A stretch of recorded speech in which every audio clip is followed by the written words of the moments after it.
Nintendo Worlds of Power, Metal Gear, created by FX9, written by Alexander Frost, read by Dan Ryan. Chapter 1. The Mission. Justin Hawley strode purposefully through the underground hallways of Foxhound Command. At age 20, he was the youngest captain ever to serve in the U.S. Marine Special Forces anti-terrorist squad known as the Snake Men. His code name? Solid Snake. Hawley had a lot on his mind. 3 weeks earlier, 15 Snake Men, half the squadron, had been dispatched from their underground training base on a top-secret mission. So far, not a single one of them had returned. Were they dead? Captured?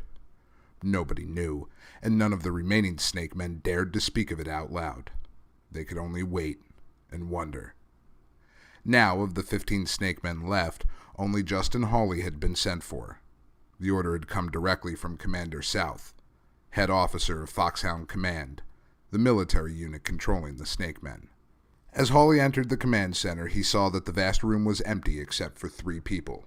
Himself, Foxhound Commander South, and South's brand new second-in-command, Lieutenant General West. As usual, Commander South was in combat fatigues, general's stars on his shoulders, colorful campaign ribbons and medals pinned to his chest, his camouflage pants tucked into his high-laced boots. A battered old beret with the insignia of the Snake Men was pulled down at an angle on his head. The beret had been with Commander South all the way through his many paratroop missions in Vietnam, and he'd sooner part with his right hand than with that ancient piece of clothing. Lieutenant General West was wearing his dress blue uniform, freshly cleaned and pressed, and so stiff that it could stand at attention all by itself. The spit polish on his black shoes gleamed. West was a by-the-book kind of officer, but he'd improve with time. The Snake Men squad would see to that. "Solid Snake, we have a special mission for you," South told Hawley, who stood straight and tall before him at attention, his dark blue eyes front. "But it's voluntary, Captain Hawley. You don't have to go. It may very well cost you your life. In fact, the chances are 10,000 to 1 against you." "Sir!" Justin called out snappily, his gaze never wavering. "Have you ever heard of Dr. Ivan Petovich?" "Dr. Petovich? The astrophysicist and nuclear scientist who defected to our side from the Soviet Union 6 years ago?" "Yes, sir. That's the man. 8 months ago he was kidnapped, and he seems to have disappeared off the face of the earth. We expected to hear that one terrorist group or another was claiming credit for his capture and was holding him hostage, but no word came. We didn't know if he was alive or dead. Now we believe that he is in fact alive, but a prisoner. For some months now, our intelligence forces have been picking up random clues. We thought at first those clues were unconnected, but when we put them all together over a period of time, they began to point to a strong possibility. Now we're fairly certain that Dr. Petovich is alive and is hidden in a secret base of Colonel Vermin Kataffi's, a base called Outer Heaven." Hawley's eyelids flickered, but he said nothing. No junior officer, not even one of the Snake Men, would dare to offer a comment to his commander unless asked to do so. But his pulse raced with excitement. Colonel Vernon Kataffi, the single most feared terrorist on the planet, a psychopath bent on dominating the world, his nature so cruel as to verge on insanity. He was a total paranoid. His deeds, those of a madman. Colonel Kataffi was dictator for life of his small but incredibly wealthy and savage desert country, Noria. Kataffi's sole purpose in life was to bring the democratic nations to their knees. His terrorist actions were hideous, violent, always unexpected, and always effective, because they struck fear into the hearts of world leaders. Kataffi bombed civilian aircraft, killed innocent people, took non-combatants hostage, and tortured them without mercy. A mission against Kataffi. Hawley felt his heart swell with eagerness. Also, here was a chance to rescue his buddies, the lost Snake Men. Commander South continued. We now believe we've located the secret base.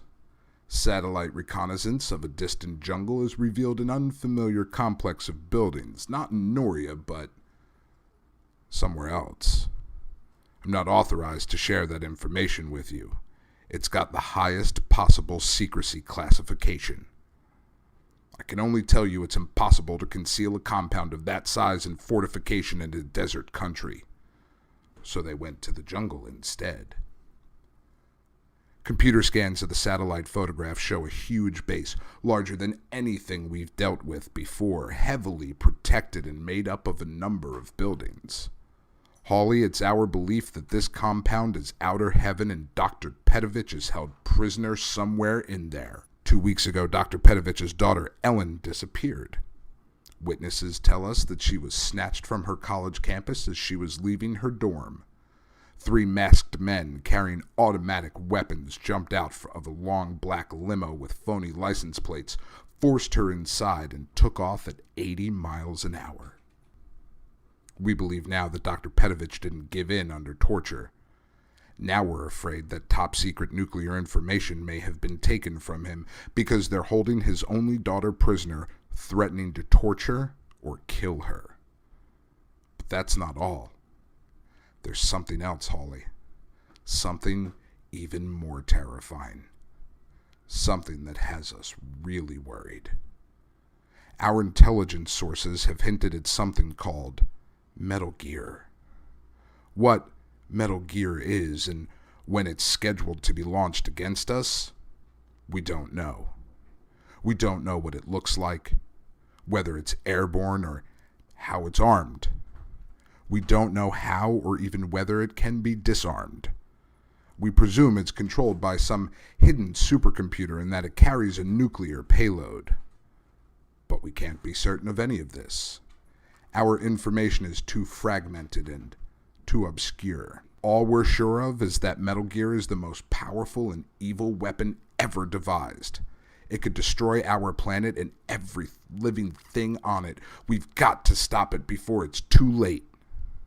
Stand easy, Solid Snake. Justin Hawley took a step to the side and locked his hands behind his back. All his attention was focused on Commander South's words. 3 weeks ago, we parachuted half our Snake Men squad into the jungle, hoping they could infiltrate Katafi's hidden base and rescue Dr. Petovich, or at least bring us back useful data on Outer Heaven and Metal Gear. Not a single one of them has come back. They may all be dead. There is some chance that one or more Snake Men may be held as prisoners. Our information on that is very scanty, I'm sorry to say. We can only hope that at least some of our men are still alive. Hawley's skin prickled in anger and revulsion at the thought of his friends. Good men, perhaps dead or even worse, alive and under torture. Yet he said nothing. No flicker of emotion showed on his face. Only the strong muscle in his jaw clenched tight. Understand me, Captain Hawley. This will be your first solo mission, but there's a very good chance it may be your last one. Beyond doubt, it's a suicide mission. We want you to locate Outer Heaven, then search for and destroy Metal Gear. Destroy Metal Gear? A solo mission against overwhelming odds? Justin Hawley's neck hairs prickled at the idea of it, and the excitement made the red blood rush through his veins.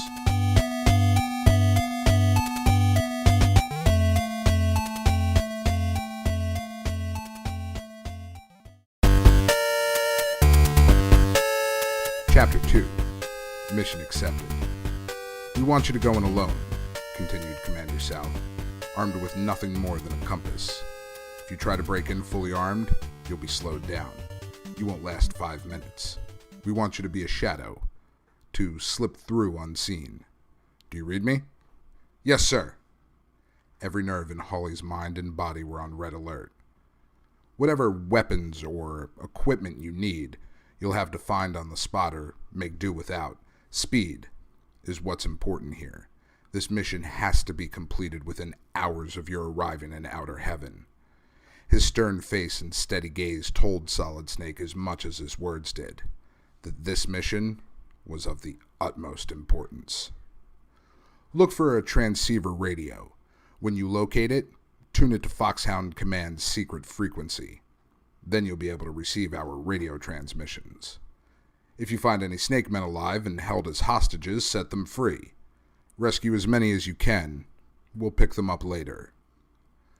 But be very careful, Captain Hawley, even when dealing with snake men.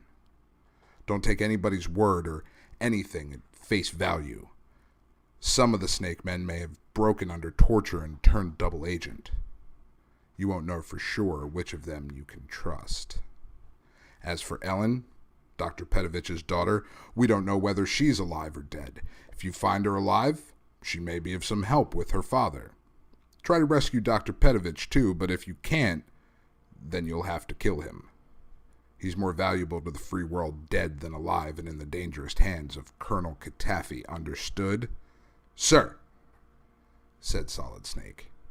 It was understood.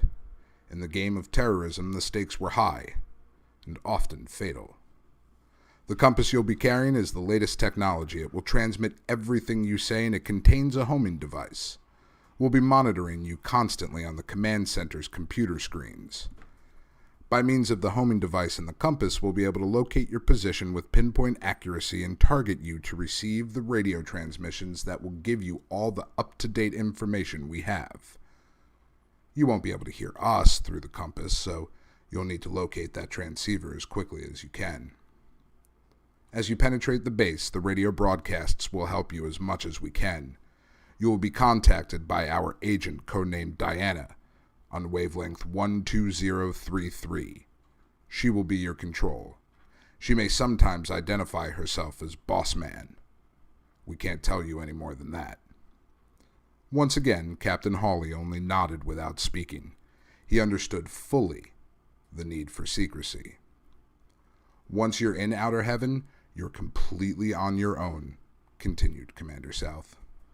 We can't tell you how the base is fortified or what traps Colonel Katafi and his forces might have set to detect your presence and kill you.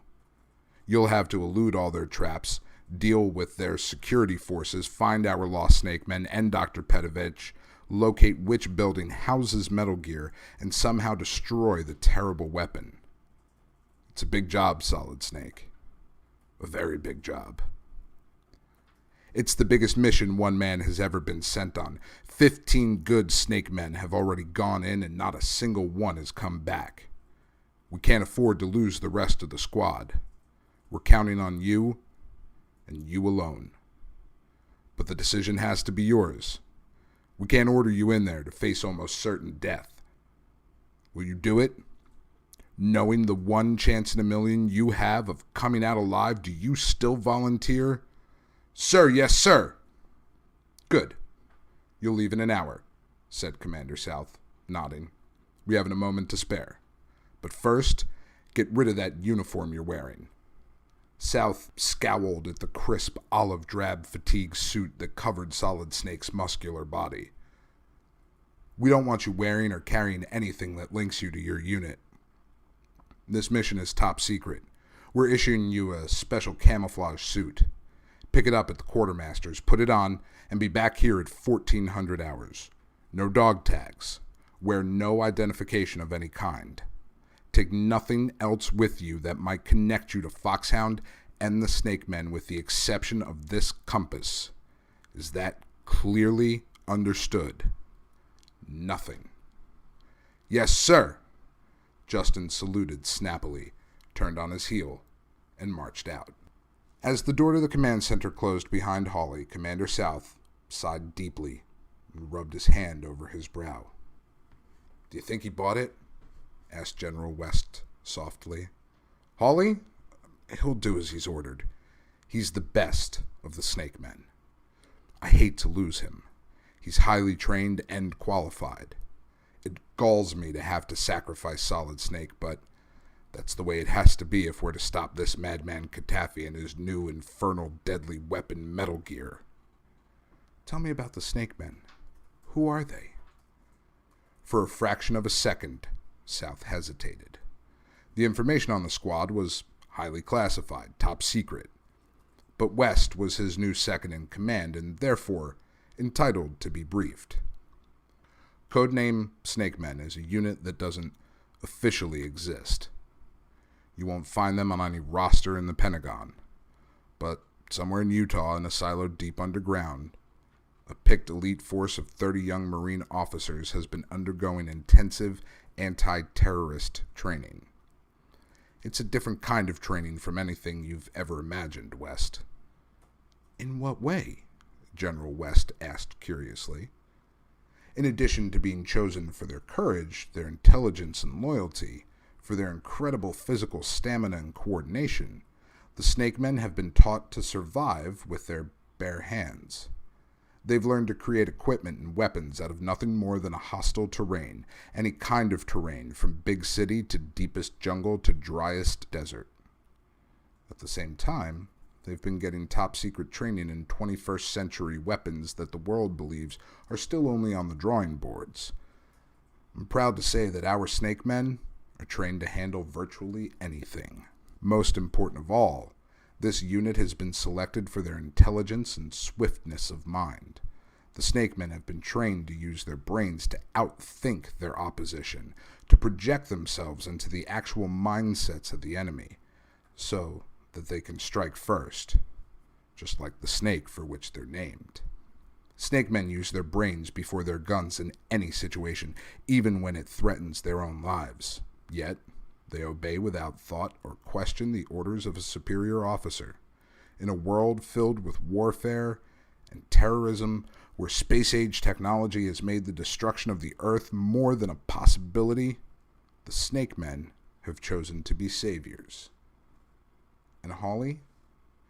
As I said, Justin Hawley is the best of the Snakemen. He'll be almost impossible to replace, but we have no choice. Metal Gear is the most serious threat to democracy we've ever been up against. It's a weapon of unlimited potential for destruction. The future of the free world depends on our finding it and destroying it. If you're going to use Solid Snake as a diversion device, then why did you give him the compass? Prompted West. It's a phony. It's just an ordinary government-issue compass, nothing special about it. It's just something for Hawley to hang on to. But we will definitely be tracking him. The real homing device is a microscopic electronic unit sewed into the left sleeve of his new camouflage suit. That way Jennifer can pinpoint him for radio transmission. Jennifer? You told Hawley Diana would be transmitting over the radio. Commander South chewed at his lip. Jennifer will also be transmitting, but Solid Snake won't actually pick up her signals because she'll be on a different frequency. He'll get Diana's instead, and she'll lead him around with false clues for as long as possible so that we can buy a little time to set up the real raid. So Hawley is to be used as nothing more than a decoy? General West looked puzzled. I'm afraid so. We're sending him in to create a diversion, a smokescreen. Then the real attack by the full forces of Foxhound Command can take Colonel Katafi by surprise, catch him off guard, defeat him, disarm Metal Gear, save as many of our Snakemen as are still alive, and rescue Dr. Petovich and his daughter. The commander smiled very sadly, and West could see the pain in his eyes. It was obvious that Commander South hated the deception he'd been forced to practice on his Marine captain, Justin Hawley. Captain Hawley, Solid Snake, is brave and loyal and very fast on his feet. Most of all, he's logical and quick-thinking. Of all the Snake men we have left, he'll buy us the most time. So what you're saying is that Captain Hawley is expendable? Asked West. Commander South sighed hopelessly. Worse than that, he's disposable.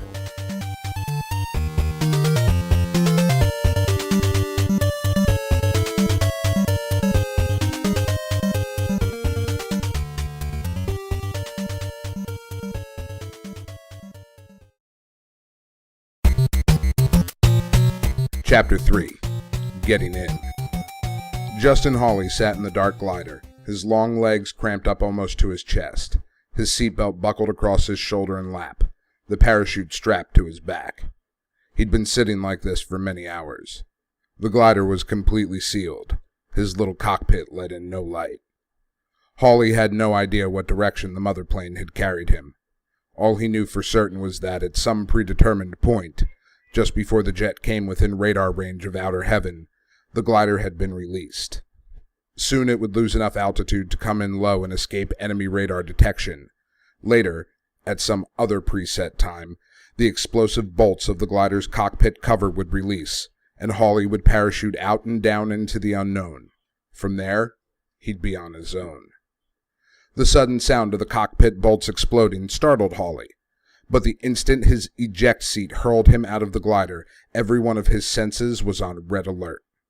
The chute opened without effort, unfurled like a giant silken sail, and carried Solid Snake silently to Earth. He snapped the lines free and gathered the folds of the chute into a bundle he could carry.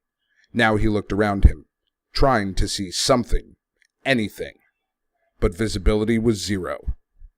Hawley had landed in complete darkness, in the middle of what felt like, and smelt like, jungle. Trees and vines were all around him, and there was a heavy, warm mist rising from the jungle floor. Seeing anything at all was impossible.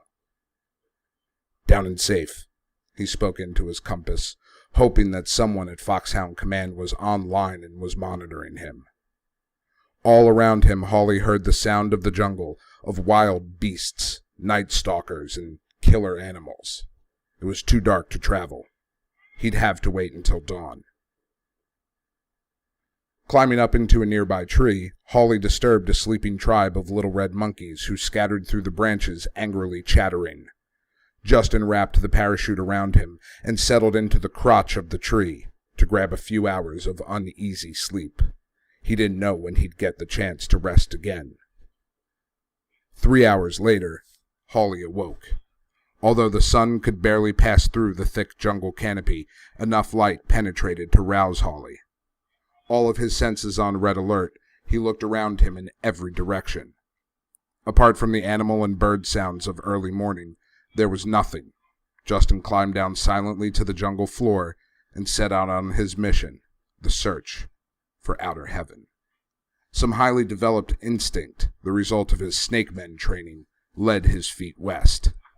He noticed that there were fewer birds and monkeys in that direction, and fewer animals always spells the dangerous presence of man. Animals were far from stupid. They could teach man a few tricks about survival in hostile terrain. So west Hawley went, keeping low and as quiet as possible. As he moved without sound through the jungle, Justin Hawley found himself suddenly in a patch of jungle growth that was fouled by a strong, almost sickening odor. His nose wrinkled. Solid Snake recognized that smell. Panther musk. It might be a useful weapon. Rubbing himself against the jungle plants, Hawley let the heavy, musky cat smell seep into his suit of camos. Now he smelled exactly like a jungle killer. Other animals would keep out of his way, unless of course he should bump into another male panther. Then he'd be in for the battle of his life. Solid Snake smiled at the thought of himself in a cat fight, although it would be no laughing matter if it actually happened. At last, after 3 more miles of trudging through dense, dank vegetation, Justin Hawley saw light ahead. That could only mean a clearing, a man-made clearing. Trees had been cut down around a huge circle, several miles wide, and the leafy canopy had a large hole in it now. Sunlight poured down. Careful now. Hawley crouched down and edged forward very slowly. On the edge of the clearing, he stopped. Bingo. 3 military trucks with a strange insignia painted on their sides were parked in the clearing, 2 of them close together, and the third one much further off. The insignia, a grinning, fanged reptile entwined around a twisted, broken tree, was something Hawley didn't recognize, but it had a menacing quality that struck a familiar chord deep inside him. It told him that Metal Gear wasn't far away. Beyond the trucks, about half a mile away and surrounded by a high electrified fence, stood a vast compound of sealed-off buildings. They appeared to be made of cast concrete or heavy stone, and they had no visible windows. Solid Snake grinned. The satellite photos of Foxhound Command were on target. This massive and menacing compound must be outer heaven. Solid Snake sat back and spoke softly into his compass. I think I'm at mission site. I have visual ID of potential target. Looks like outer heaven, guys. He waited a minute, hoping for a reply. Maybe a beep of some kind to let him know that his home base had him on the computer screen. But there was no return transmission. Was the monitoring system working, or had he been cut off from Foxhound Command?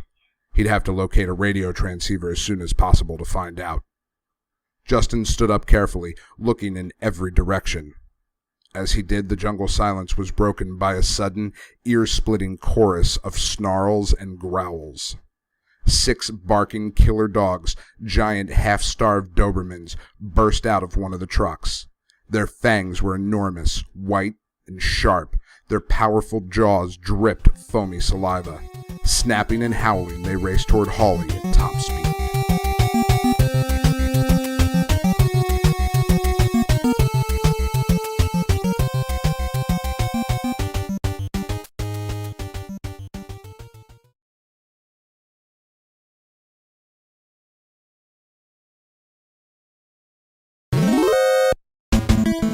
Chapter 4. Inside the Gates. In his training with the Snake Men Squad, Justin had learned an entire language of commands to control killer dogs. He could get them to halt and to sit in German, Russian, Swahili, Chinese, Japanese, Arabic, and a dozen other tongues. But he had no idea in what country he was now, not even which continent. His canine vocabulary would be of no use here. He had only seconds to spare.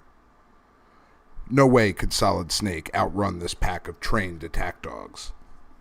Without a weapon, he couldn't even defend himself. Even if he managed to snatch up a branch from the jungle floor and use it as a club, Hawley was no match for half a dozen frenzied attack dogs who lived only to tear out an intruder's throat. Suddenly an idea struck him. It was a crazy idea, but it could be his only chance. Throwing himself to the ground, Hawley raised himself on all fours like a giant cat, bracing himself as the dogs came closer. He could smell their hot, strong breath and see their insane, rolling eyes. Most of all, there were those sharp white fangs, less than a foot from his face. Now the killer dogs had almost reached him. They were only inches away from chewing him into raw hunks of bloody flesh. Solid Snake arched his back high. He snarled and growled, low in his throat, meanwhile staring hard at the lead dog with narrowed, angry eyes. Drawing his upper lip back, Hawley spat and yowled like a furious giant cat. Just as they heard Hawley's unearthly sounds, the strong scent of the panther musk on his camouflage suit hit the dogs' sensitive noses. Jungle predator, a male panther. Between the sounds and the smell, the Dobermans perceived Solid Snake as a big cat.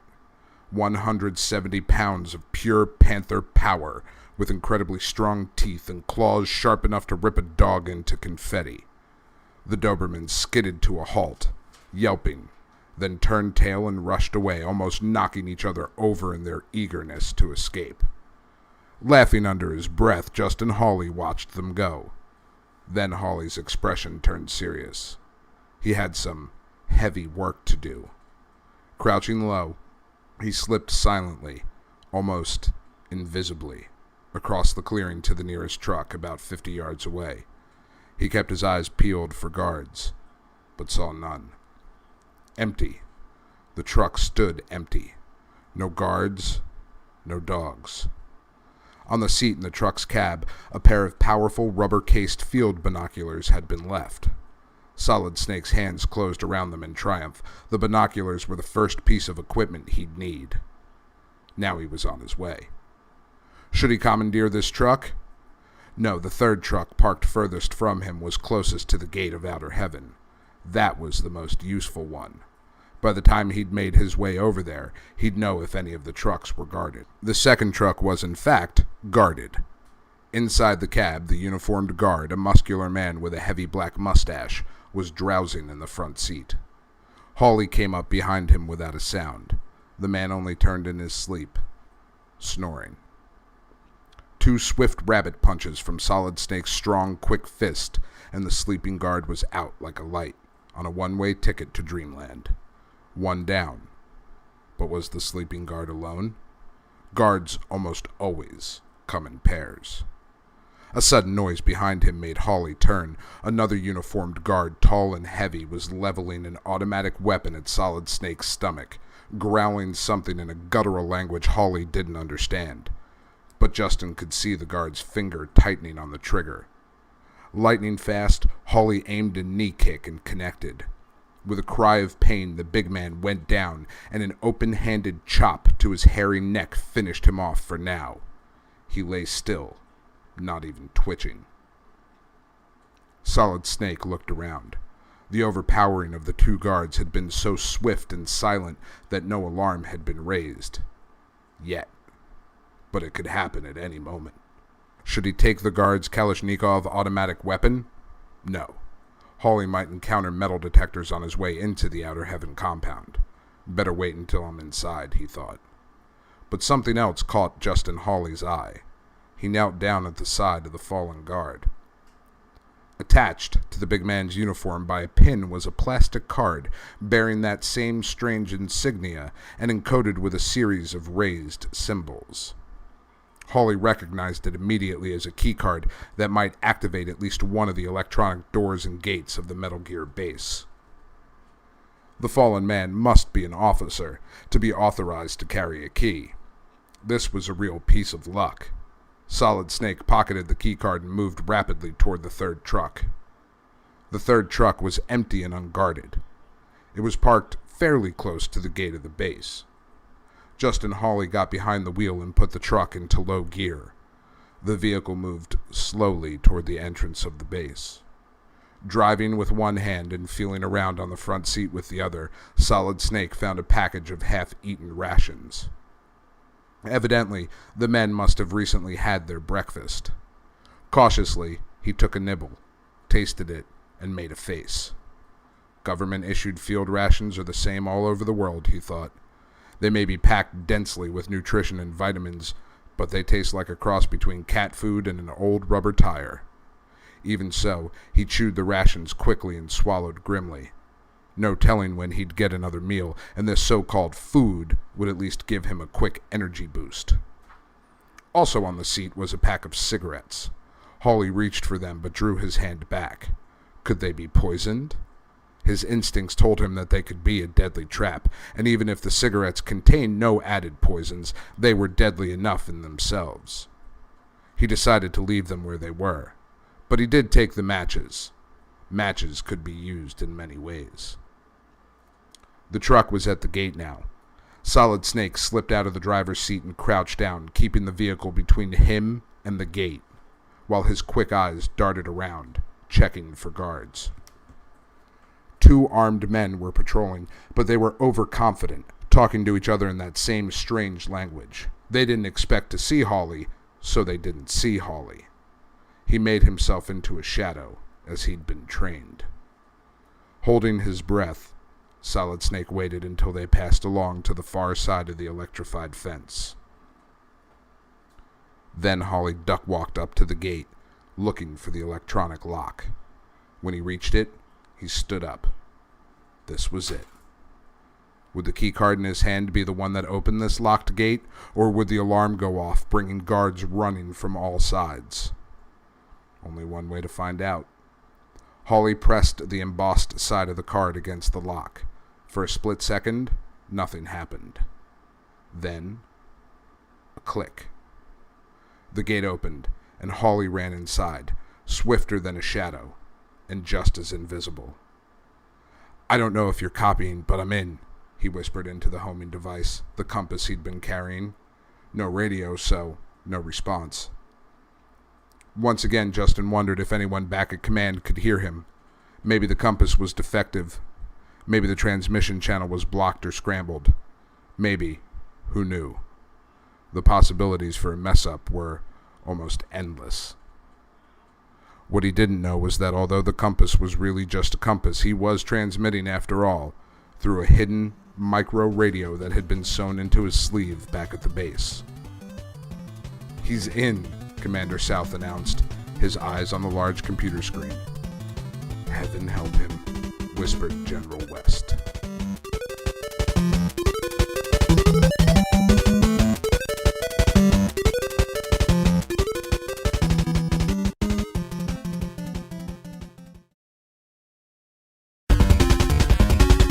Chapter 5, Level 1. Hiding in the shadow of one of the empty trucks parked inside the compound, Solid Snake took a long look around. What Hawley was looking for was something that would give him an indication of where Metal Gear might be concealed.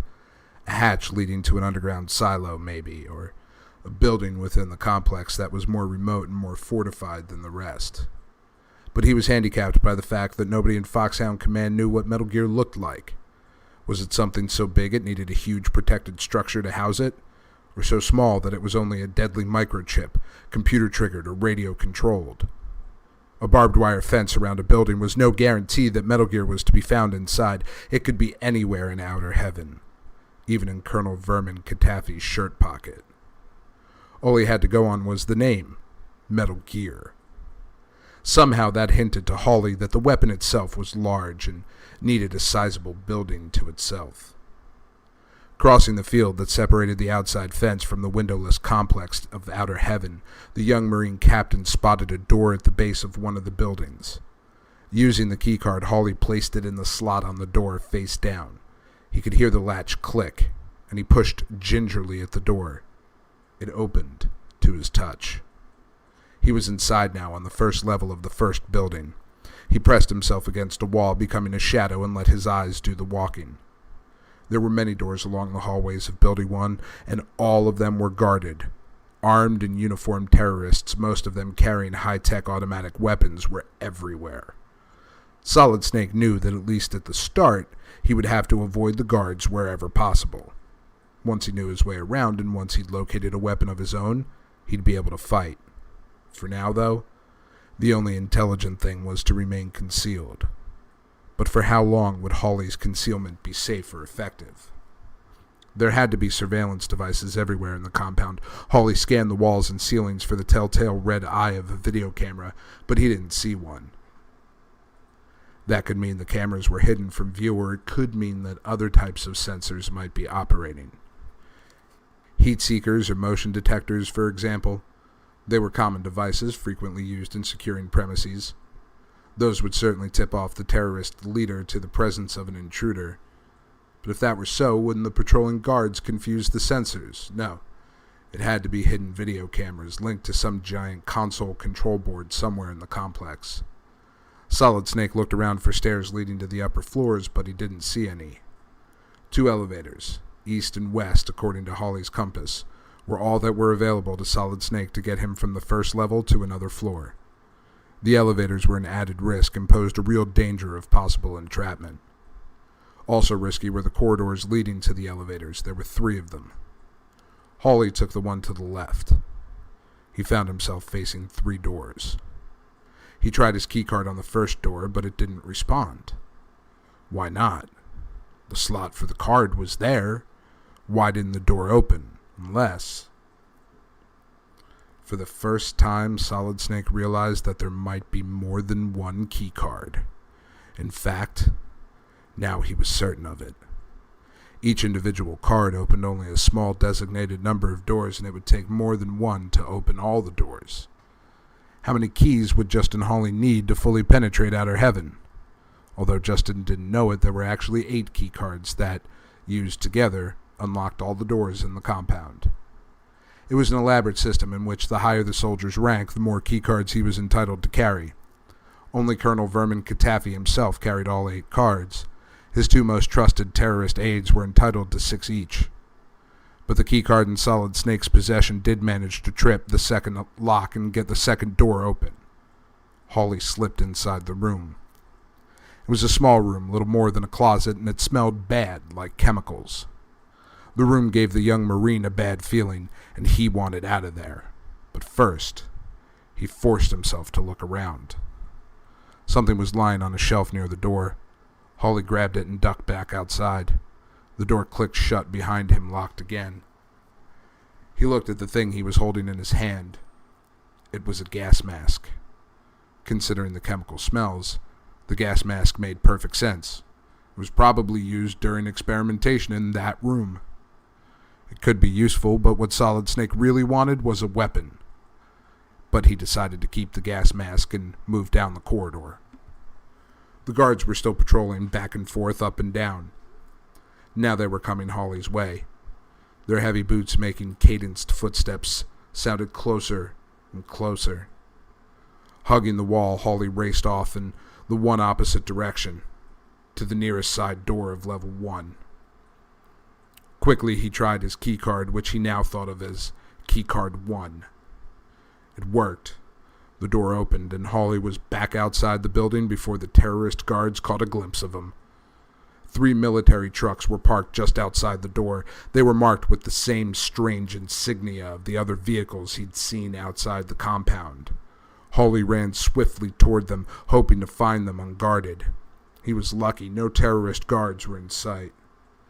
Quickly but thoroughly, Justin began to search the trucks. He was looking for something, anything that could be useful in his mission. Luck was with him. In the left-hand truck, his fingers closed around a familiar something, a pistol grip. Justin Hawley had to bite his tongue from yelling out a yelp of triumph. But his moment of triumph was brief. Hawley had found a handgun, the Beretta M92F, a lightweight weapon, yet accurate and deadly. But with it there was no clip of ammunition. The gun was empty. Still, it was a beginning.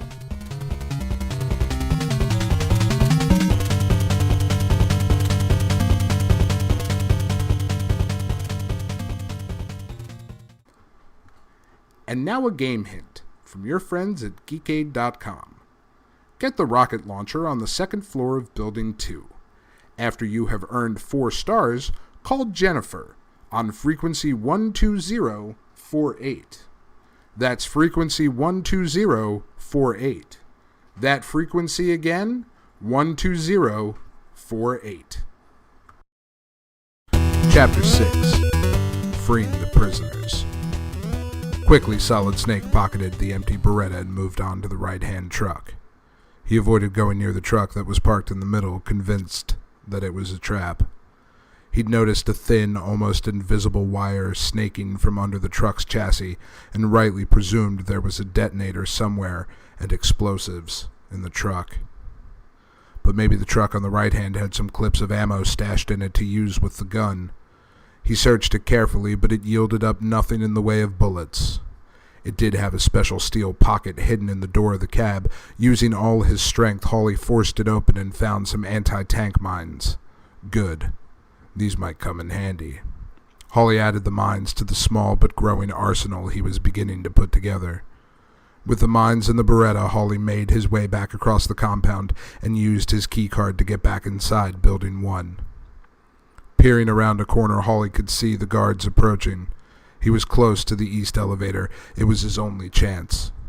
He dashed quickly to it and used his keycard to get the door open. The guards passed an instant after the elevator door closed. They saw nothing. Hawley pressed the elevator button for the 3rd floor. He decided to try to proceed systematically from the top floor down. But when the door opened, Solid Snake caught a glimpse of something familiar. Little red eyes. There were infrared sensor cameras on the 3rd floor, unblinking, all-seeing little red eyes. The young Marine captain had to keep tight up against the walls to avoid the surveillance lenses. He figured that the entire complex must be monitored, some parts with cameras, others with heat-sensing or motion-sensing devices. How long would he be able to escape detection? Justin Hawley suspected that the evil Colonel Cataffy was using part of Building 1 as prison cells for the snake men he'd already captured. It was part of Hawley's mission to set them free, but Commander South had warned Solid Snake that perhaps some of the snake men had turned double agent and shouldn't be trusted. Hawley found that hard to believe. The men in his squad had all been courageous, highly trained, loyal, and patriotic. The snake men were the best, hand-picked. Their special forces training was the toughest in the world. Only the handful that came out of it in one piece were allowed to call themselves snake men. How could they change? What kind of torture could even a fiend like Colonel Cataffy devise that would make a snake man betray his commander, his squad, and his country? Because Solid Snake still had only one keycard, he could only go in through the doors it opened. The first few doors he tried failed to respond to the card, but the fourth door opened when the keycard was inserted. In the center of the room, a prisoner was tied in a chair, moaning and nearly unconscious. The prisoner was Chuck Robinson, a snake man, a good friend. Hawley should have stopped in the doorway to assess the situation for potentially lethal booby traps or explosives. All his training had prepared him for caution above everything, but he couldn't help it. When he saw Chuck in that chair, he ran forward to his buddy's side. "Chuck? Chuck, it's me, Hawley." The man stirred and raised his head a little. "Solid Snake? Justin? Is that you?" "It's me, good buddy. Let me get these ropes off you. Think you can stand up?" I'll give it a try." But Robinson was not in any shape to stand. When the ropes came off, he fell to the floor in a heap. "It's no good, Hawley. Leave me here. Try to set some of the others free. They may be able to help you. Maybe if I rest a while." Solid Snake was reluctant to go, but there were over a dozen other prisoners, if they were alive. He had to find them and set them free. They were his snake men brothers, his comrades in arms. He couldn't leave them here to die. "Listen, Justin, this is very important. The heat panels. The heat panels." "Don't try to talk, Chuck. Just take it easy." No. You've got to listen to me. The heat panels. You can't get to Metal Gear without crossing the heat panels. They're terrible. Terrible. Burning. They burn. Chuck's delirious, thought Solid Snake. He needs medical attention. Badly. Eat the rations. You've got to have plenty of rations if you want to make it through, or you'll die on the heat panels. Chuck kept mumbling the same words over and over, his voice weak, but his words heavy with urgency. "Right, good buddy, will do," said Solid Snake softly. "Listen, Chuck, I'm going to leave the door unlocked for you. Try to make it out of here. If you can't, I'll come back and get you after I finish with Metal Gear. Is that a go?" Chuck nodded wearily. "But the heat panels," he said again. "Listen to me. You've got to raise your own body temperature. If you want to survive, you got to eat." "I hear you, Chuck. Take care, Solid Snake." Hawley nodded grimly. "I'll take care," he promised. The keycard opened other doors in which he found several more snake men prisoners. All of them had been tortured and several of them were unable to speak. It almost broke Justin Hawley's heart to see his friends in such a condition. He set the men free, promising to return and get them all out to safety once his mission was completed.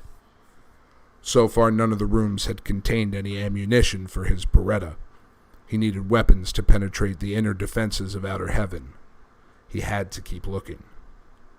From one of the rooms on level 3, Solid Snake could sense something seeping from under the door. The odor, bitter and stinging, was unmistakable to anyone with Hawley's training. Poison gas. Hawley put on the gas mask. Should he avoid this room or go into it? His sense of survival told him to stay clear of the poison gas, but his logic told him something different. Why would the terrorists bother to gas the room unless they had something of vital importance hidden there? Solid Snake had to take the risk. Using his keycard, he got the door open. It was a large room, and at first it appeared to be empty, but as Solid Snake crossed it wearing his gas mask, the floor suddenly tilted up, sending him lurching backward, barely able to keep his balance. There was a terrible rumbling sound growing louder and louder. Through the fog of poison gas that filled the room, Solid Snake found it difficult to make out what was happening. Then he saw it. The deadly trap. A huge rolling device, a giant steel pin, 8 feet long and weighing 3,000 pounds, heavy enough to crush a man to death, detached itself from the wall and came rolling across the sloped floor, coming at him at top speed. Unless it was stopped in only a few seconds, it would smash the life out of Solid Snake.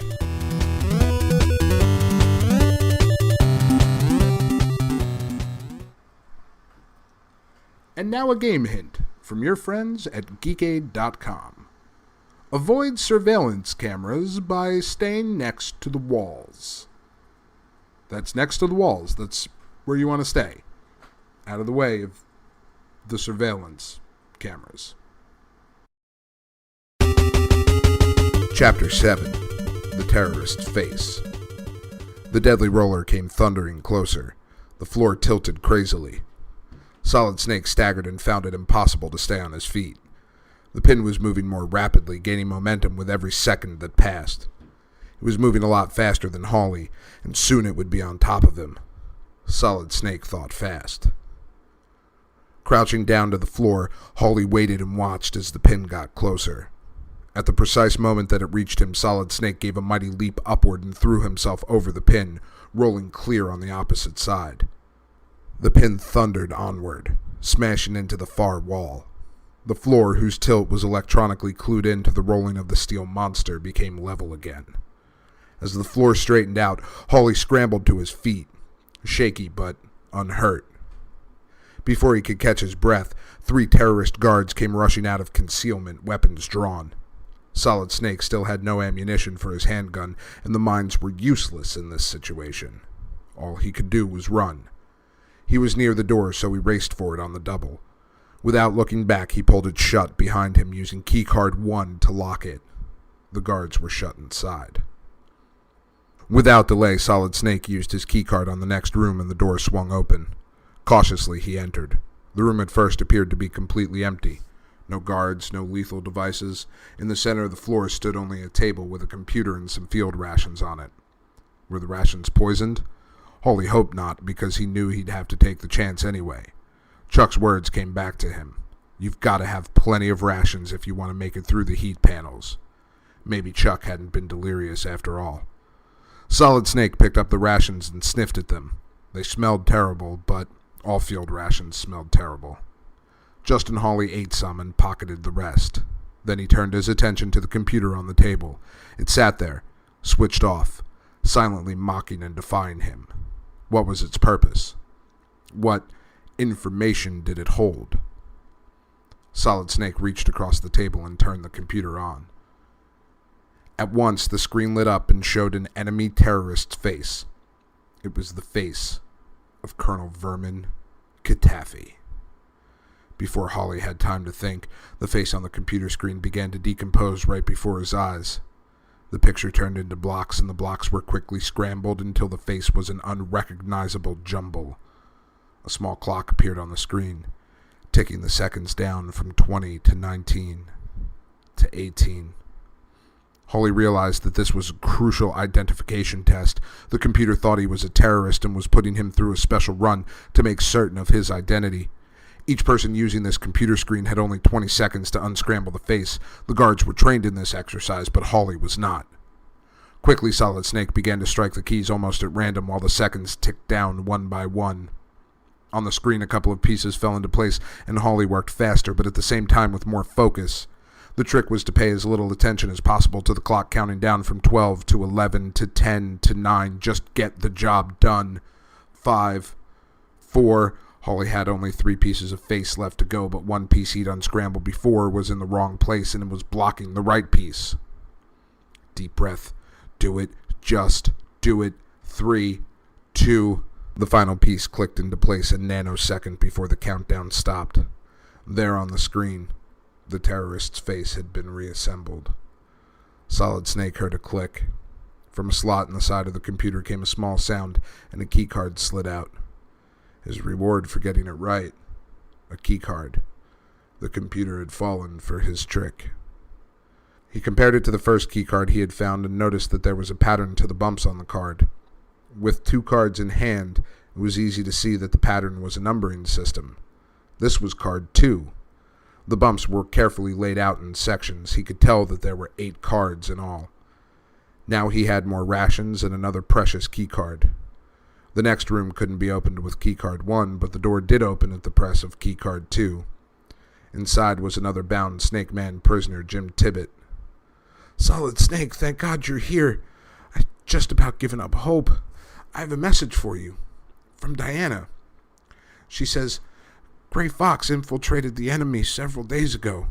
They captured him, but he is alive." Gray Fox was a squad leader of the Snake Men. Could Justin Hawley rely on the truth of that message? How could Diana have gotten through to Jim, and when? Before he was captured? Could he trust Tibbet? Or was this only some kind of lying trick to divert Solid Snake from his main objective, Metal Gear? Hawley looked deep into Snake Man Jim's eyes, searching for the truth. It seemed to him that he saw it there, but if he were wrong, if Jim Tibbet was lying and Hawley believed him, the mistake could easily prove fatal. Yet, he really wanted to believe that Gray Fox was still alive. What should he decide? Solid Snake was torn between his desire to set his friends free and to get them to safety, and his mission, to find Metal Gear, whatever and wherever it was, and destroy it.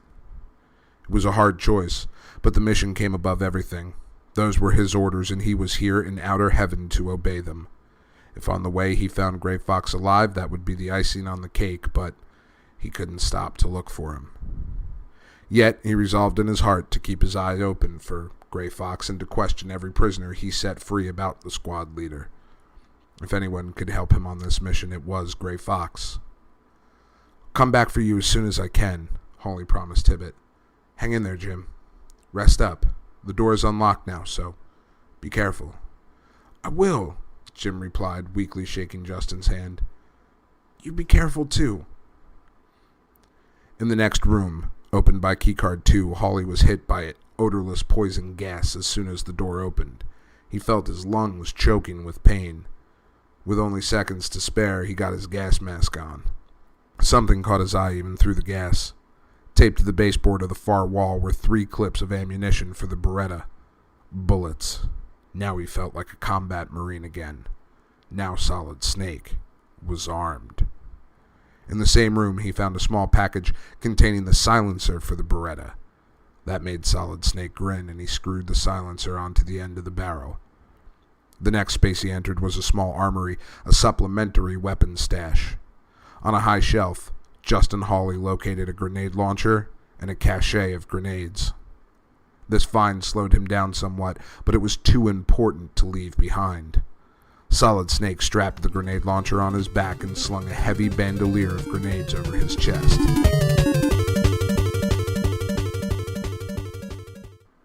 And now a game hint from your friends at geekade.com. To get through the maze, go left 2 screens.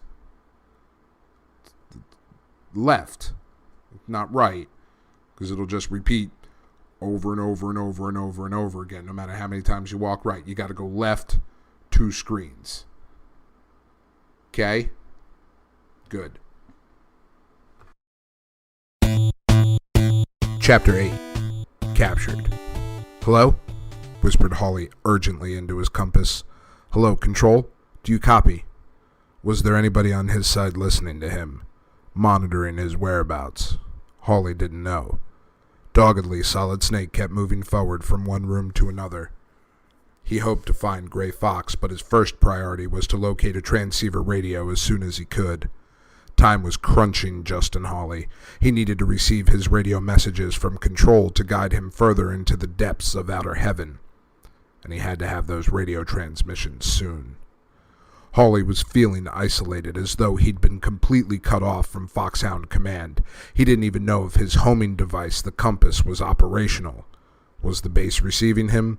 Were they tracking him? Did they even know he was still alive? Taking the elevator down to the first floor, Solid Snake made up his mind to try keycard 2 to open those locked doors that hadn't responded to him when he had only keycard 1. To locate Metal Gear, he would need a lot more clues. Hawley emerged from the elevator into a part of the level that was used as a storehouse. It was piled high with evenly stacked rows of heavy wooden crates, each one large enough to house a small truck or an all-terrain vehicle. Making his way through the stacked-up wooden crates, which were painted with the Outer Heaven insignia, Justin Hawley narrowly avoided a deadly trapdoor between two of them. But as he did, a nail protruding from one of the crates caught his sleeve and yanked at his arm. The compass went flying out of Solid Snake's hand, down into the well of the trapdoor, and out of sight. Solid Snake was stunned. He believed the compass to be his actual homing device, sending out a signal that only Foxhound Command could receive. He didn't know that the real homing device was sewn into the sleeve of his camouflage suit. Now Justin thought that the loss of the compass had cut him off completely from Foxhound Command. He'd have to act completely on his own without any thought of backup help from the U.S. Marines or Commander South. But perhaps when he found the radio, Diana might be able to guide him. Solid Snake's search for the radio doubled in intensity, and there were still more Snake Men to set free. Some of them might have important clues for him. Hawley moved swiftly, silently, cautiously, from room to room. In one of the keycard 1 rooms, a prisoner named Frank Witkowski gave Justin Hawley an important clue. Gray Fox is locked up in a hidden solitary cell room. The best way to get to the hidden cell is to let the enemy capture you on purpose. Let the terrorists capture him. Actually surrender to the enemy in order to infiltrate more deeply? It might be a workable plan. Could this guy Witkowski be lying to trick him? Hawley freed the prisoner and, thinking hard, set off again by himself. Looking through a door, Hawley spotted 3 trucks parked in a row near the outside wall.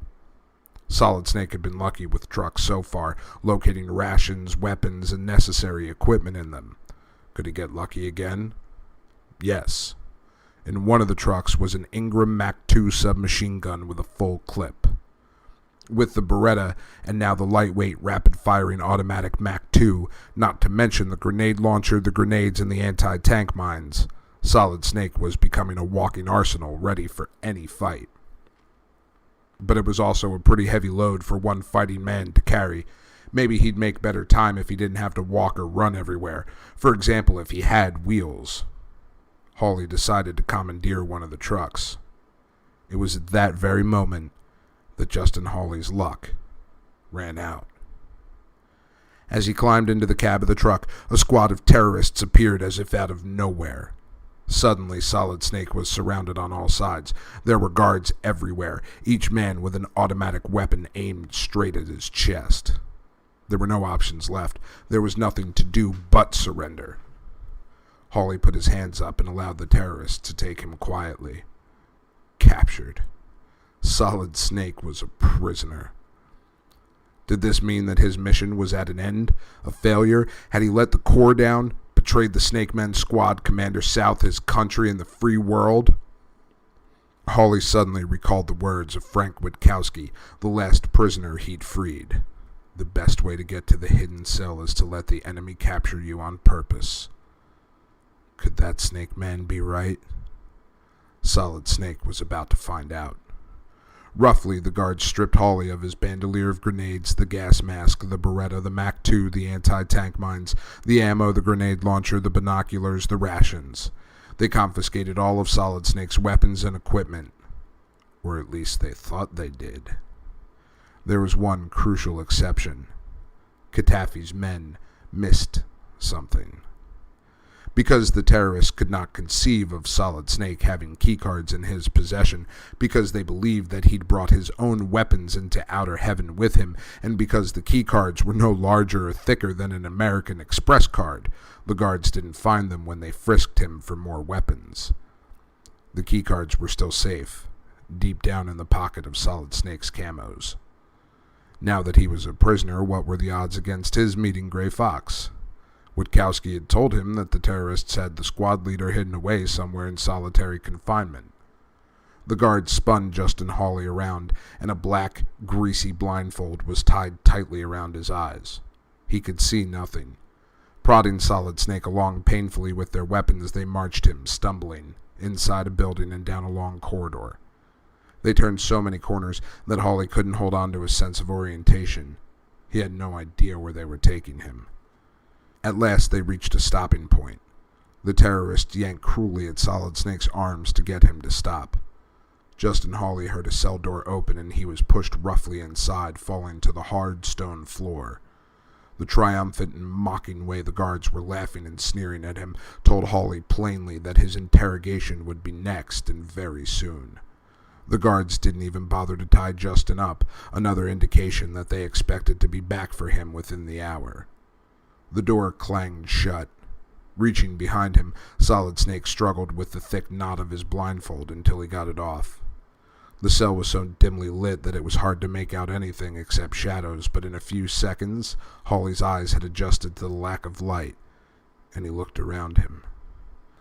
There was a chair in the corner, in which was tied a single prisoner, barely conscious.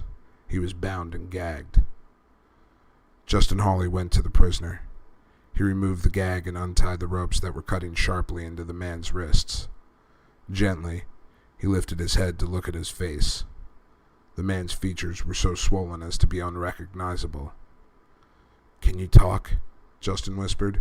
"It's me, Hawley." "Solid Snake," the man whispered back through cracked lips. "So they sent you." "I'm Gray Fox." The prisoner's voice faltered, and his words became so faint that Hawley had to press his ear against the squad leader's lips to hear what he'd say next. "Listen carefully. We have very little time. The enemy is constructing the final weapon, Metal Gear." "How close are they to having it finished?" demanded Justin.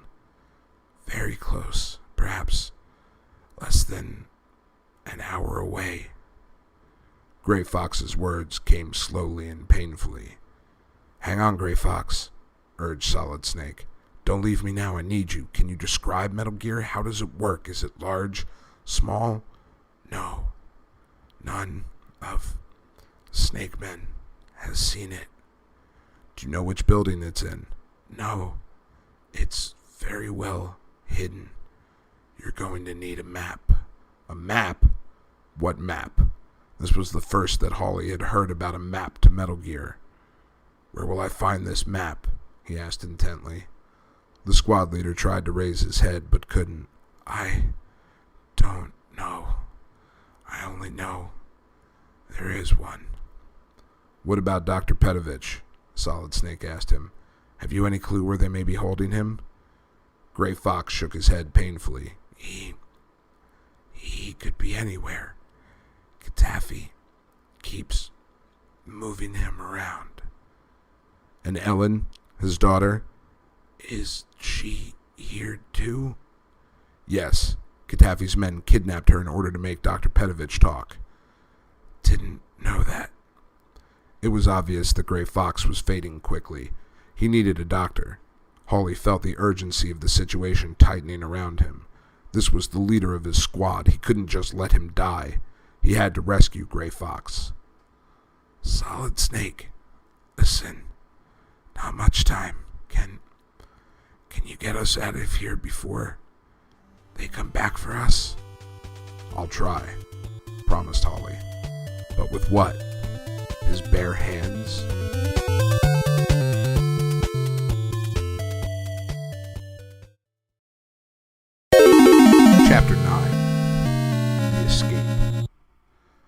Hawley's hands were bare of weapons or equipment, and time was running out. The clock of doom was already ticking. Katafi's terrorists would be back for them very soon, and that would mean certain death for the two snake men and the total failure of the Outer Heaven mission. What was Hawley to do? His rigorous Snake Man training had taught Solid Snake ways in which he could create whatever he needed from his immediate environment. He looked around him. What was there in his bare cell that he could use? Hawley concentrated, visualizing possible escape scenarios.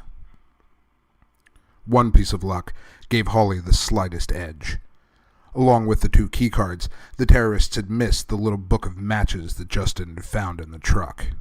Now, if Solid Snake was careful with them, they would at least have some illumination in this dark cell.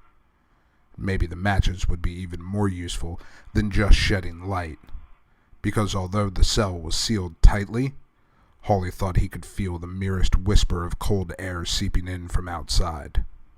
Somewhere, there must be a crack in the cell wall. Lighting a match, he held it up as long as he could before it burned his fingers. Yes, there was a thin trickle of cold air coming in from somewhere outside the cell. The flame was flickering only in one direction. Hawley lit up another match and held this one somewhat lower down, next to the wall. The little match head of fire told him that air was flowing from that direction. With the third match burning, Solid Snake got down on his hands and knees and looked intently. He had to find the airflow before he used the book of matches up completely. Before the match burned out, Hawley's hands found the small gust of air, and his eyes detected the beginnings of a crack in the wall very close to the floor. He got down on his stomach, as close to the wall as he could, and inspected, feeling the wall carefully with his fingers. Yes, there was a fault in the masonry, a tiny crack in the wall just beginning to break through to the other side. Now if he could only locate the weakest point in the fault. Solid Snake's fingers felt around until they touched the softest part. He felt the masonry beginning to crumble a little under his touch. Satisfied, Justin Hawley sat back on his haunches. "Hold tight, Gray Fox," he said. "Keep it together, and don't go dying on me now. I think I maybe see a way to get us out of here." Reaching over to where he'd dropped his blindfold when he'd torn it off, Solid Snake picked it up and folded the greasy cloth into 3 thickness. He wrapped the wad tightly around the knuckles of his right hand and made a strong fist. He stood up and squared his shoulders. Then, taking a deep breath and letting it out again in a tiger's roar, Hawley ran toward the wall at top speed. At the last moment, he dropped down and aimed a karate punch with his wrapped fist straight at the center of the crack in the masonry, in the very heart of its weakest spot. Instantly, the bricks and mortar gave way, and a hole opened in the cell wall. Scratching with his bare hands, Hawley enlarged the hole. He had to work fast. The terrorists would be back any moment now. At last, the hole was large enough for a man to pass through. Gently, Justin Hawley lifted the weak Gray Fox in his arms as though the big man were a child, and carried him to the hole, pushing him through to the other side of the cell wall. Then Solid Snake squeezed through the hole and stood up, brushing mortar and brick dust off his camos. Now they were free, but Gray Fox was too weak to stand, and Solid Snake was without a weapon. He would have to stash his squad leader in some relatively safe place and make an effort to recapture his weapons and other gear, or else find new ones. He'd already lost valuable time. Gray Fox had said he had less than an hour to get to Metal Gear and disarm it. Because he'd been brought there blindfolded, and because his cell wall had been so well hidden, Hawley had no idea what part of Outer Heaven they were in now. Would either of his keycards work here? There was a small door behind one of the columns that held up the ceiling, and Hawley tried keycard 1 on the lock. No go. The lock wouldn't budge. Keycard 2. He heard a click. All right, this one got the door open. The room was empty. No prisoners, no equipment. It was probable that Gray Fox would be as safe here as anywhere else in the compound. "I'll be back for you as soon as I can," Hawley told his squad leader. "Try to stay alive, Gray Fox. We'll get through this thing." "You're a good man, Solid Snake," Gray Fox barely whispered. If anybody can succeed in this mission, it's you." The squad leader reached inside a pocket. "One last thing," he said. Take these goggles. They're infrared. There are laser traps on some of the floors. You can see them with these goggles. Solid Snake left Gray Fox lying on the floor of the room and closed the door behind him, making a mental note of the layout so that he could find his squad leader later. If there was a later. Without even knowing which level he was on or in what building, Justin Hawley resumed his search of outer heaven, still looking for the radio, for a weapon, and for clues to Metal Gear.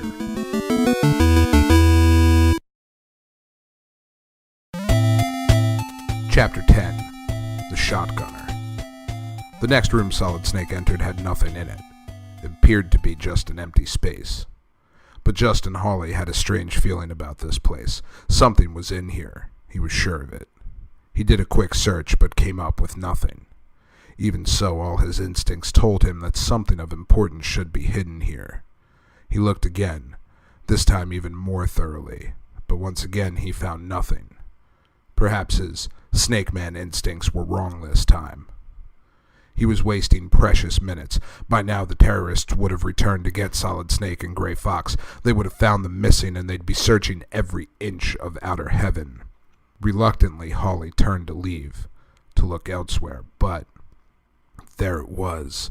Something really small caught Solid Snake's sharp, trained eye. High up the wall, close to the ceiling, a thin piece of plastic no bigger than a credit card. A brief touch told him that it was key card 3. The young Marine captain retrieved it. He now had 3 out of the 8 necessary cards. Why were the keys just lying about? Hawley was sure that it was a sign of the maniac Katafi's arrogance, building a fortress and then leaving the keys in plain sight. With keycard 3 in his pocket, Hawley felt a sense of elation. He was on his way again. Locking the door behind him, he looked around to see where he should go next. One door on the far wall stood out. It was bigger than the others, big enough to drive a vehicle through. Trucks and tanks, jeeps, and other rolling stock were parked all over outer heaven, both indoors and out. Could this room be some kind of armory or supply depot? If it was, it must certainly be guarded. Solid Snake would have to be even more cautious than usual. He crept up silently to the door and applied keycard 3 to the lock, and heard the click.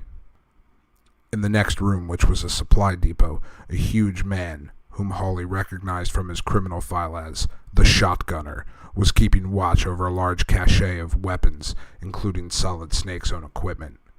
The terrorists had brought in the weapons to this central armory for storage after they'd captured Justin Hawley. If there was ever one big ugly monster, it was the Shotgunner. He was armed to the teeth, ready to kill, and he loved his work. Creeping silent as a shadow, staying close to the wall to avoid detection, Solid Snake entered the armory. He saw the giant shape of the Shotgunner looming in the center of the room, watchful, waiting for an intruder so that he could let fly with a deadly rain of bullets. In the guard's large hands was the most powerful shotgun that Hawley had ever seen. One blast from that gun could tear a gaping hole in the wall of a steel building.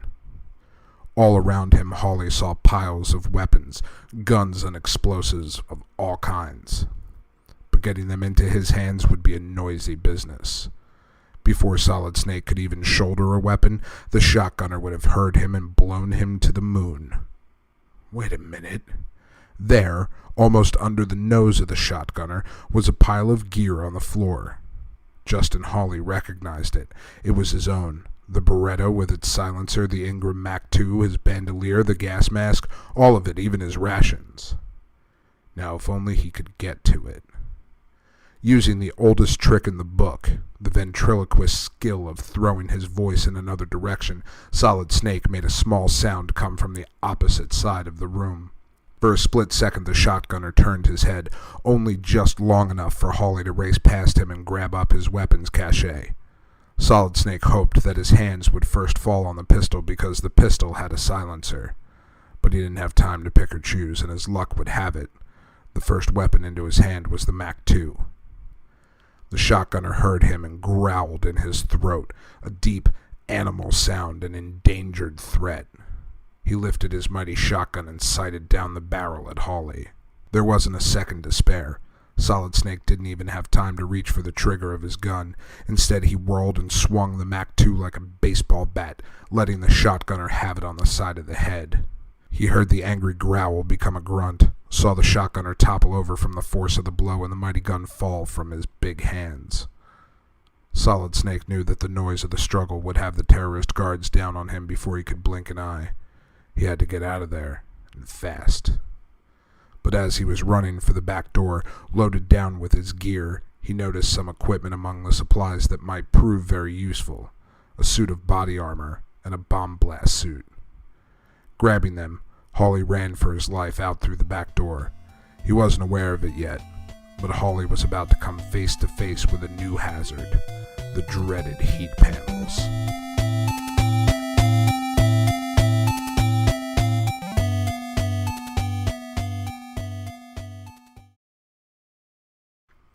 And now a game hint from your friends at geekade.com.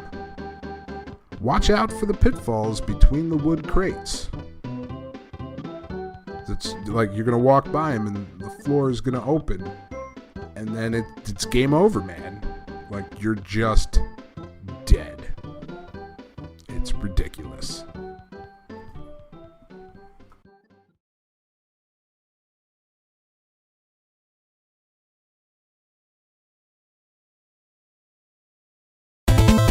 Chapter 11. The Heat Panels. Solid Snake looked around him. He was outside the second building of the Outer Heaven complex in the shadow of a high wall. His weapons were heavy, and he had to get inside and stash them somewhere safe. He'd never find Metal Gear dragging all this heavy equipment around with him. About 20 yards away, almost against the wall of the building, Solid Snake saw more trucks. 3 of them. At once, Hawley spotted that the middle one was a trap. Solid Snake was beginning to be expert in the way the terrorists thought, and he avoided it. The first truck was empty, but the last truck on the end held a treasure. Sitting in the glove compartment was keycard 4. Suddenly, Solid Snake wasn't tired anymore. He was wired, bursting with energy. Grabbing the keycard, he ran for the building and entered through a side door.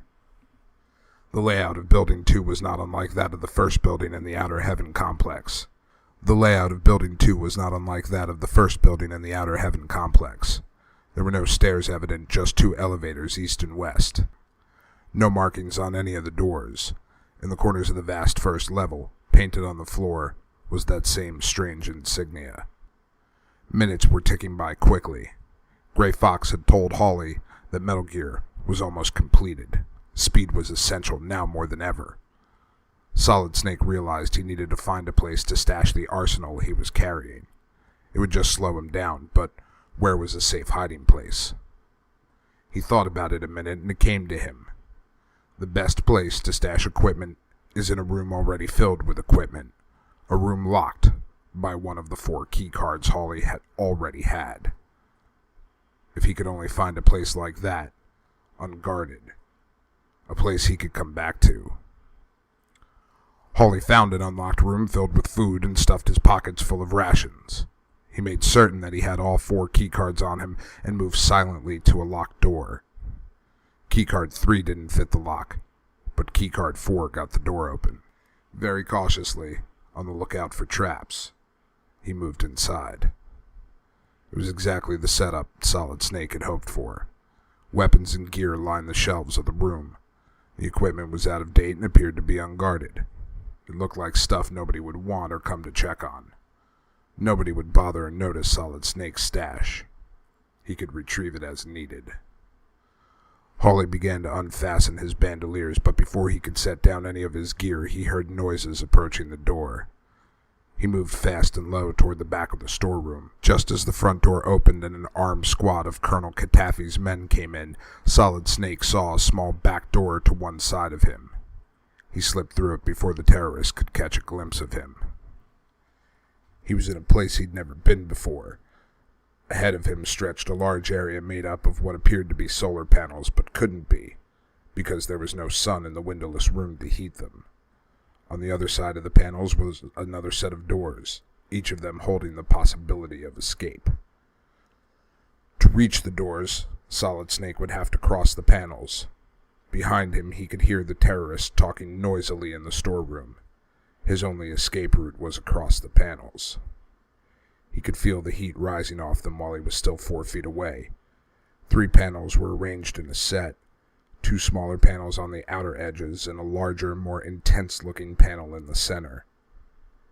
On the other side of the area, there was a control panel with switches and dials.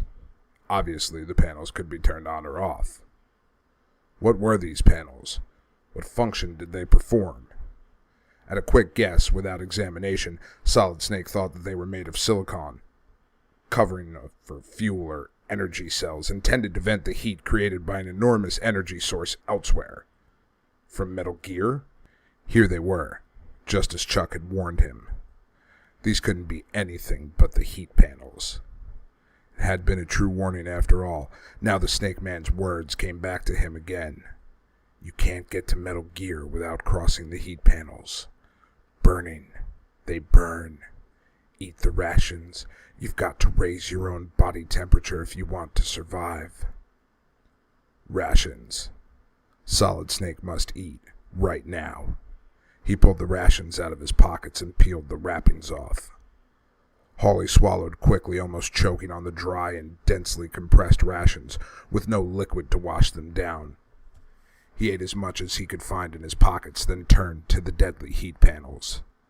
He couldn't afford another moment's delay. The only way to turn off the heat panels was from the other side of the room.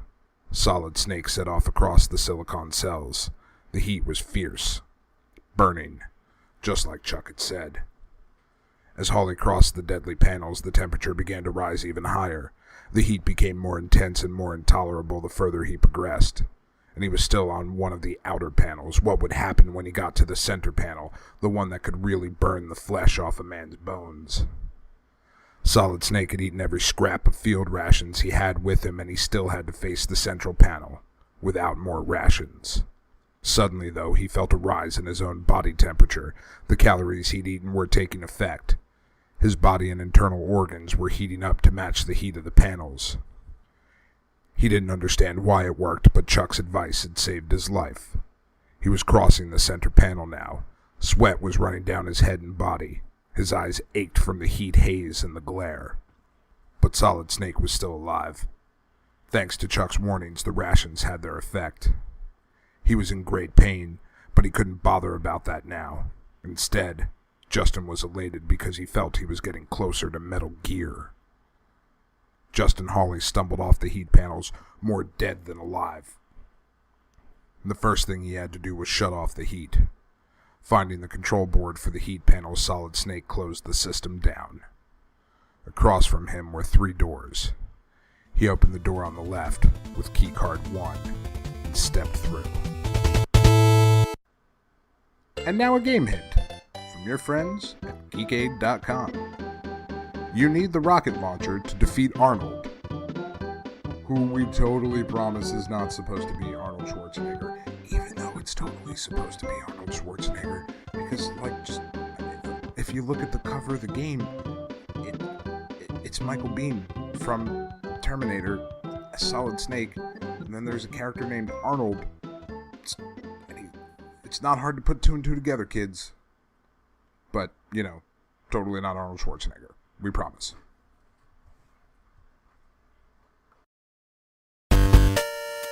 Chapter 12. The Moving Bridge. Laser traps were everywhere, their destructive invisible rays cross-cutting and intersecting the hallway about 4 feet off the ground. Any one of them would have burned a hole right through Solid Snake. Any 2 of them together would have turned him into Swiss cheese. Avoiding the laser trap by means of the infrared goggles, Hawley made his way to the west elevator. He thought he might be able to spot the location of Metal Gear from the roof. Solid Snake took the elevator to the rooftop.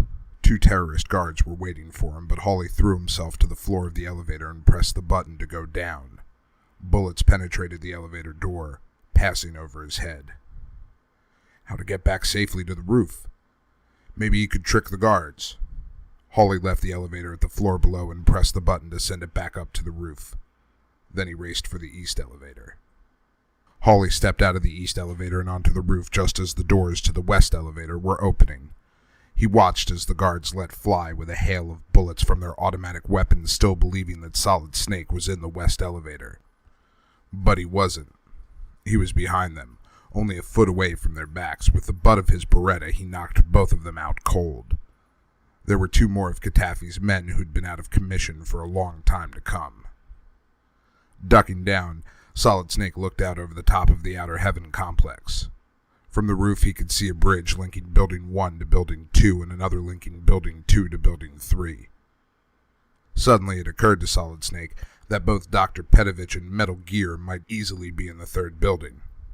With the clock ticking away, perhaps he could reach them without going through any more of the complex. Justin Hawley set foot on the bridge. The instant that Hawley took his first steps, the bridge began to move. It was made up of overlapping metal plates, and although it appeared solid, it wasn't. Under the Marine captain's weight, combined with the weight of his gear, the plates began to shift one way and the other, making yawning gaps. This was even more dangerous than the heat panels. Just one small false step and Solid Snake would fall through a gap to the courtyard below, 3 long stories down. He'd be squashed like a bug. Loaded down by a grenade launcher and other heavy equipment, Hawley moved with agonizing slowness. Inch by inch, left foot, right foot. He forced himself not to look down, not to think about the concrete pavement 3 stories below. At last, after long agonizing minutes, Solid Snake crossed the bridge safely. Now he was on the roof of Building 3. In front of him was a small crate. Hawley approached it carefully, then slowly opened the top. He couldn't believe his eyes. There were 2 objects inside. One was a mine detector, and the other was the radio transceiver. Now he could hear what Diana was transmitting. Hawley strapped the equipment to his back and walked to one of the elevators. The door wouldn't open. He walked to the other elevator. None of his keycards would open that one either. So it was back to the rooftop bridge again for another crossing to Building 2. But this time he was weighed down by even more equipment. Solid Snake hadn't taken more than 3 or 4 steps out into the void when he realized that he was certainly going to fall. It was better to jump than to fall. It was a long way down, but Hawley made over 200 parachute jumps. There must be a way to minimize the risk. With the panels of the bridge swaying and opening under his feet, Solid Snake had to work quickly. First he put the body armor on. Then he wrapped his weapons as tightly as he could in the bomb blast suit, tying the sleeves around the payload and paying particular attention to the safety of the radio. Attaching the bandoliers to the bulky package, Hawley gently hung them off the bridge and let go. The weapons landed with a thud. Were they still in one piece? Justin Hawley would soon find out, if, that is, he landed in one piece himself. The bridge was swaying worse than ever, and huge cracks had opened between the plates. With the bridge giving way under his feet, Hawley wrapped his arms around his knees, tucked himself into a ball, and jumped over the edge. Just before he reached the ground, he untucked and gave his body a half twist. As he hit the ground, he rolled over twice, then slapped down hard with both hands. Scrambling to his feet, Justin Hawley felt himself all over. Nothing broken. He checked his weapons. They seemed to be A-OK. Even the radio didn't have a scratch or a dent on it. Another successful jump, only this time he had made it without the parachute. Not a jump he'd recommend to his squad as a regular exercise. Without his extensive training, he would have broken a leg or even worse. Solid Snake took a look around. The courtyard was thick with trucks and tanks. Hawley crept into the shadow of a truck for a better look. The truck had rations on the front seat, and he was out of rations thanks to the heat panels, so he pocketed them. But there were armed terrorists everywhere. To divert the guards' attention, Solid Snake decided to blow up a tank. Placing a couple of anti-tank mines under the tank treads, he set the detonators and crept away unseen. Suddenly, a faint radio transmission, almost blanketed by static, came from his transceiver. What he needed was an antenna, so the broadcast would come in clearly. Justin Hawley could barely hear a woman's voice saying, "Boss man here. Watch out, it's a minefield. Try to slip through wearing an enemy uniform." The message was coming out of nowhere, left Solid Snake very puzzled. How did Control know where he was? How had they pinpointed him on the edge of a minefield? Hawley had lost his homing device in the trapdoor long ago, but suppose the compass hadn't really been the homing device. The compass had been the only thing that Foxhound Command had let him take into outer heaven, except for his suit of camouflage. The camos had come into outer heaven on Solid Snake's back. For the first time, Justin Hawley realized that somewhere in his suit must be the real homing device. They'd been tracking him all along. But wait. Control knew where the minefield was. Hadn't it also been aware of the heat panels, the shotgunner, and every other hazard that Captain Justin Hawley had faced? Why hadn't Control warned him earlier? Why had his commander lied to him about the compass? Didn't the leader of the Snake Men trust Justin Hawley? And now, if Solid Snake were to take off his camos and put on an enemy uniform, wouldn't Hawley be off the computers of Foxhound Command? And would that be good or bad? Can I still trust Commander South? Hawley whispered. He didn't know the answer. He felt totally cut off from his command.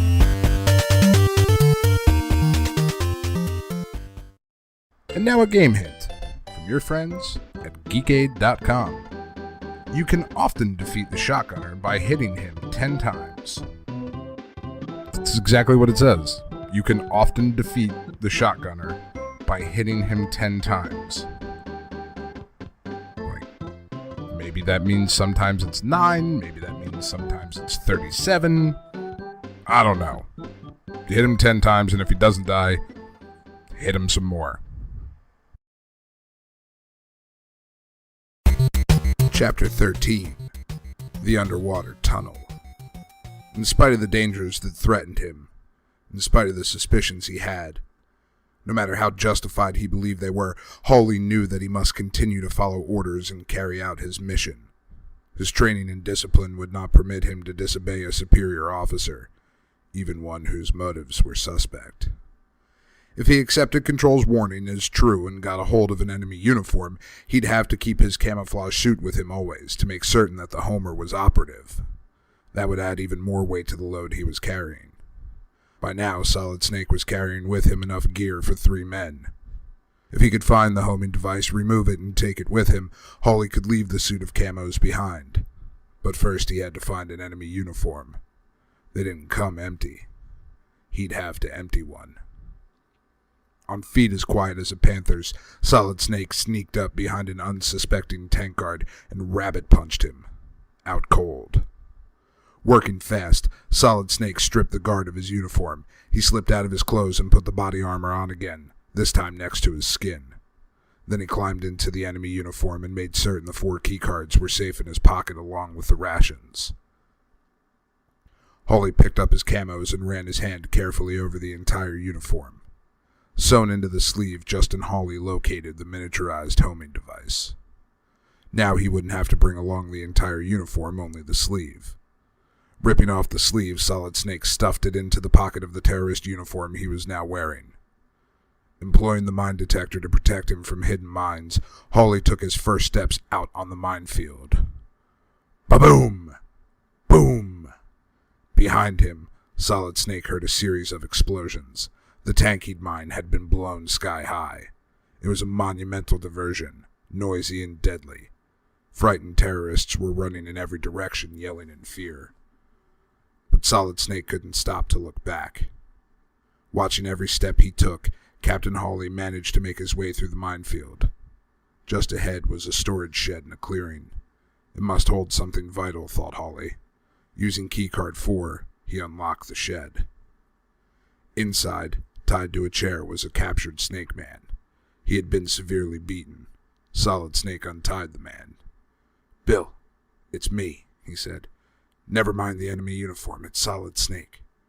The prisoner made gasping noises. Hawley knelt by the wounded man's side and put his ear close to the Snake Man's lips. "Dr. Petovich is on the 2nd floor of Building 2, gasped the prisoner and closed his eyes. As the man passed out, his fingers pointed to a tile on the floor, one that appeared to be the same as any other tile in the room. But Hawley looked more closely. The tile was loose. He moved it, and underneath was keycard 5. Solid Snake picked it up and pocketed it. Could he believe this man? Was Dr. Petovich on the 2nd floor? Or was it a trap? Hawley made a thorough search of the storage shed. He picked up more rations and made a very useful find, an antenna. Now the transceiver would work a lot better and the radio transmissions from control would come in more clearly. Justin Hawley decided to try for Dr. Petovich on the second floor of Building 2 as the dying Snake Man had told him. But when he reached the second floor, Solid Snake encountered a huge, deep tank of liquid between himself and his next objective. Was the liquid plain water or something far more deadly, such as acid?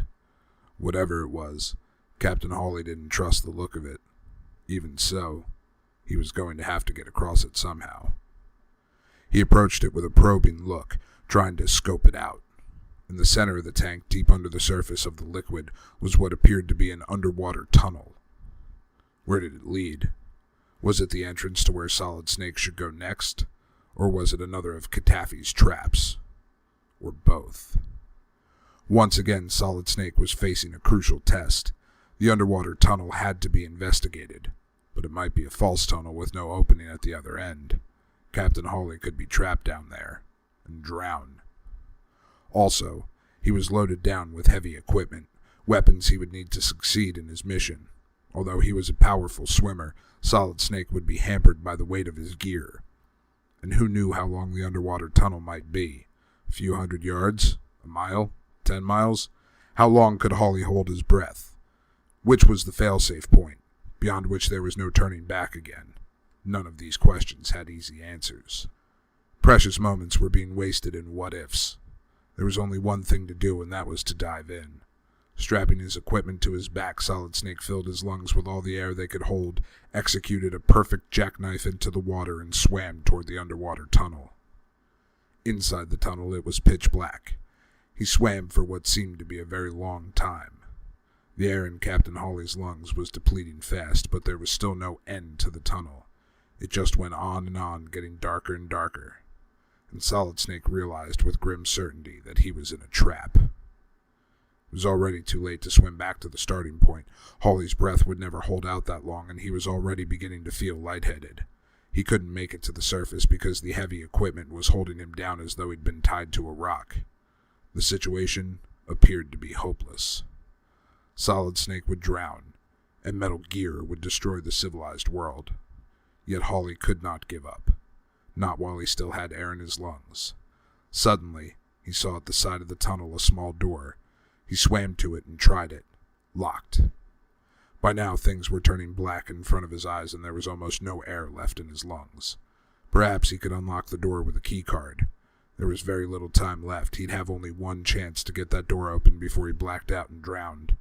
Which card should he try? The new one? Key card 5? With wet and feeble hands, Justin Hawley fished the key card out of his pocket and managed to get it into the lock. He was on the verge of passing out. And then the secret entrance opened, and Hawley swam through it, into the shallow gutter at the side of the underwater tunnel. As he did, his hand scraped along the side of the tunnel and found something. Without thinking, he held on tightly to what he'd found. Raising his face to the surface, Solid Snake drew in great, ragged gulps of air. Looking around, he saw that he had reached the other side of a huge tank. He was saved. Wet and trembling with exhaustion, Solid Snake drew himself out of the pool and lay on the rim, panting and gasping. He'd allow himself no more than 60 seconds to get his strength back, and then he had to go on. The mission was waiting. Dr. Petovich was waiting. Maybe even here on the second floor, as the dying Snake Man had said. Hawley scrambled to his feet. As he was about to shoulder his gear, he remembered that something he was holding in his hand, the thing he'd picked up in the underwater tunnel. He looked at it. It was keycard 6.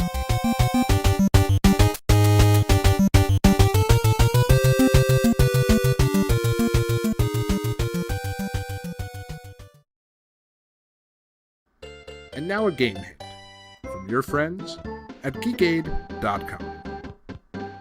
Don't always believe the map you get or what you hear on the radio. You'll find a lot of misinformation. So, the game's gonna try and trick you. Which, I gotta be honest, I don't remember. But that's what it says, and who am I to argue with FX9?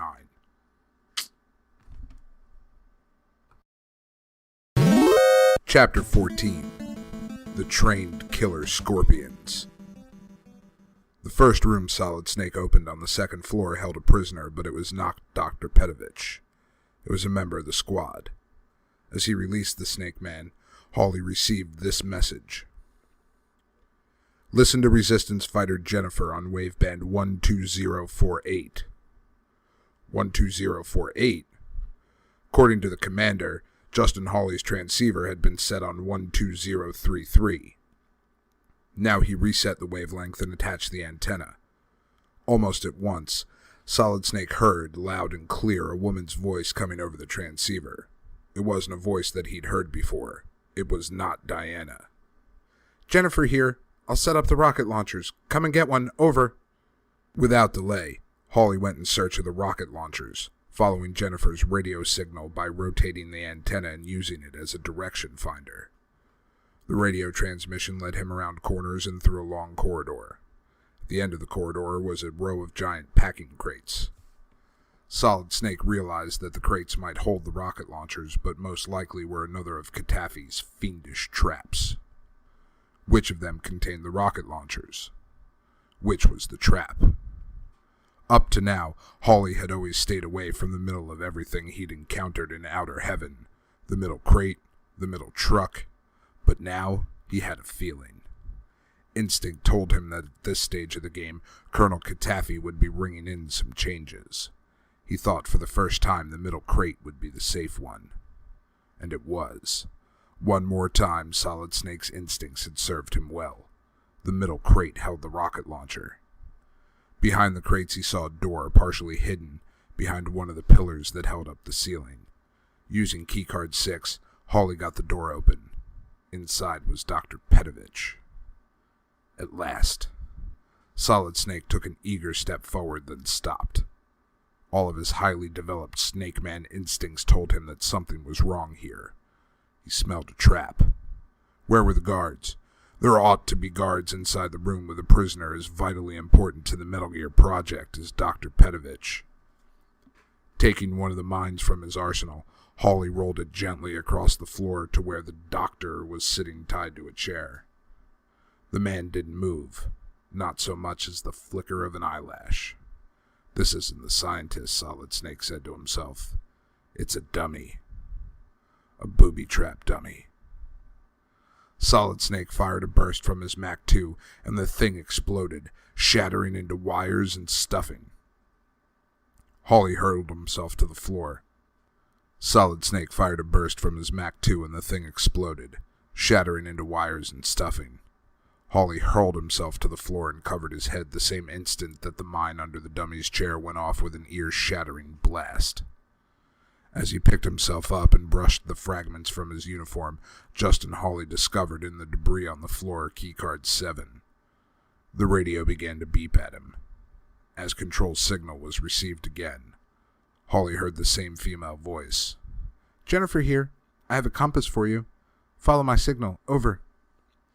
A thin, high signal beam began to emanate from the transceiver, and a second or two later it was matched by a transmission coming from one of the locked rooms in the hallway. Using keycard 4, Solid Snake located the compass. The room next door was unlocked by keycard 6. It held no prisoners, nothing but a small bottle.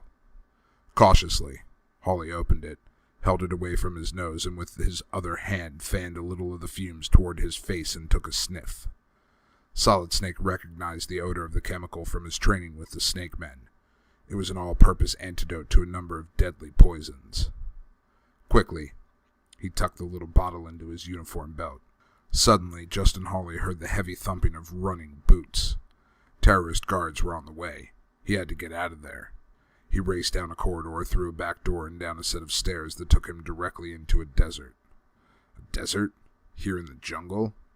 Impossible, at least in nature. No, it had to be man-made, another trap of Katafi's. Heaven only knew what awaited Solid Snake in the sands of a terrorist's phony desert. Oddly, Hawley felt elated. The presence of the unlikely desert here in the middle of nowhere led him to believe that he was much closer to Metal Gear than before. The more difficult the obstacle, the nearer to the goal. As Justin Hawley took out his compass to lead him across the desert, he heard a strange whirring noise. It sounded like something shuffling across the hot sands, something huge and dangerous. Before he could react to the sound, 3 giant creatures slowly came into view. Hawley was nervous. These were trained killer scorpions. Katafi used them to destroy his enemies, and now they were coming at him, poisonous stings held high in the sting position. What a horrifying sight. Even a man with the courage of Marine Captain Justin Hawley had to turn pale. The trained killer scorpions were mutants, raised to grow to between 15 and 17 feet high. Their poison stings were as long and thick as a javelin. They had eyes that bugged out of their heads on stalks, and the stalks kept twisting this way and that, searching for their quarry. And they'd caught sight of Solid Snake. He could tell because a horrifying, high-pitched buzzing came out of the 3 of them, the sound of evil excitement. Slowly, they turned in his direction, and slowly they moved toward Hawley. Their bodies were covered with scales, and the scales made a sickening noise as they dragged across the burning sands of the desert. The curled tails of the trained killer scorpions were raised high, poised to strike, to sting, and to kill. They were slow, but what was the need for haste? Where could Solid Snake go? The desert, seemingly stretching around him for miles, was empty of shelter, and the sun was hot enough to broil a man alive. He had nowhere to run, nowhere to hide. The scorpions loved the desert heat. They thrived in it and grew to enormous sizes. All they needed to survive was a furnace heat and the frequent opportunity to make a kill. Justin Hawley would have to stand and fight. He sorted through his weapons as the trained killer scorpions came closer. He could smell them now. They smelled foul. Solid Snake fired again and again until the clip of his Beretta was empty, and still they came dragging their scales over the burning sands. Nothing seemed to stop them, not Hawley's grenades, nor his MAC-2. He braced himself, dropping a rocket down the breech of his rocket launcher and aiming through the sight. Solid Snake slammed his hand on the trigger button, and the rocket exploded from the tube. One scorpion exploded in a noxious burst of matter. He fired again. The rocket launcher was hot to the touch. The disposable firing tube wouldn't take much more use. A miss. Another rocket launched, then another, and the second of the trained killer scorpions blew apart messily. But the third one kept coming at Hawley. Nothing appeared to faze the creature, not even the sudden explosive death of its brothers. Its stinger waved over its head, eager to plunge into Solid Snake's heart. Loading the rocket launcher, Hawley hit the trigger button, but it misfired and the rocket wasn't launched. Was the rocket launcher still operational? There seemed to be no stopping this evil creature. Ammunition of any kind showed no effect on it. The scorpion would have to be hit head-on with everything he had. Solid Snake waited until the monster was almost on top of him. He waited until he could see the color of the creature's beady eyeball. It was green. Then and only then did he turn and aim the rocket launcher dead on target. But would the launcher fire or misfire again? Ba-boom! The last explosion caught the giant, lumbering creature full in the chest. With an eerie high scream, it blew into 1,000,000 poisonous fragments. Solid Snake was clear.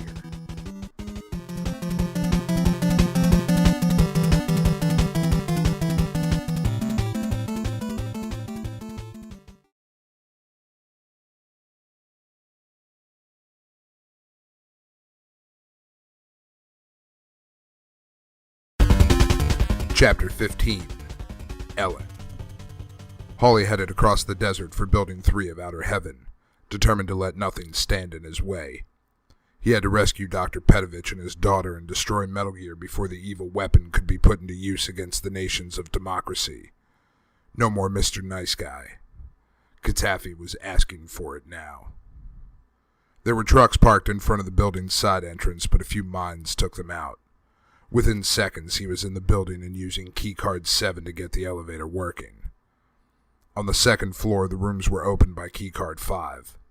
Solid Snake let himself into one of the rooms and saw nothing.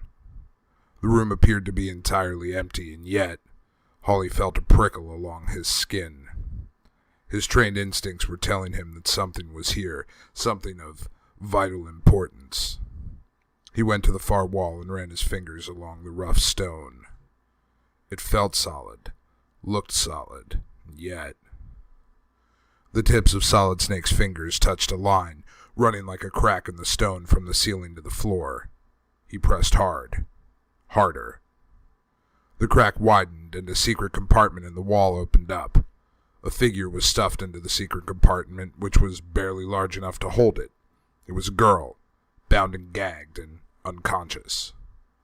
Solid Snake took the choking gag off and revived the girl gently.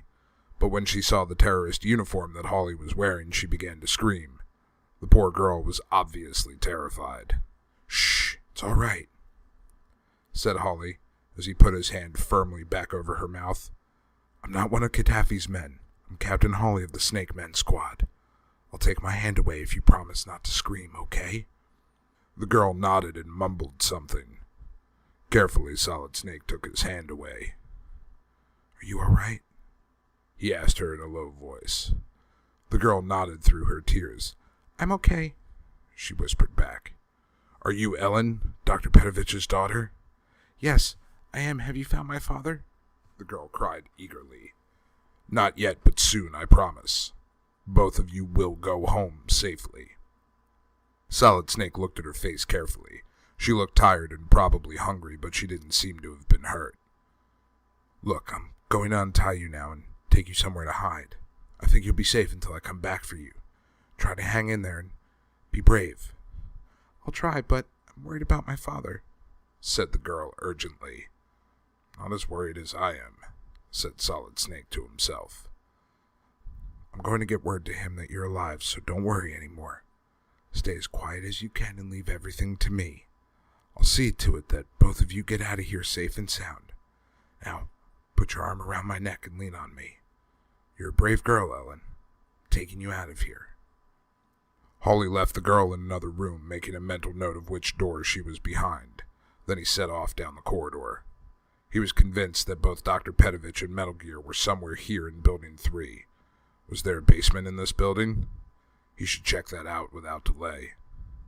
Neither the east nor the west elevator had a button for the basement, but that meant there could be stairs hidden somewhere. If only he could find them. Maybe he could get some advice from Control. He spun the tuning dial on the radio. Solid Snake, boss man here." It was Diana, transmitting on the frequency assigned to her by Commander South. Justin heard the faint radio signal, and he recognized Diana's voice, but he paid no attention to the transmission. Hawley realized now that Diana's signals had been misleading him all along, and that Jennifer was really his Control. A true freedom fighter. The only thing Solid Snake didn't know was how much damage Diana might have already done.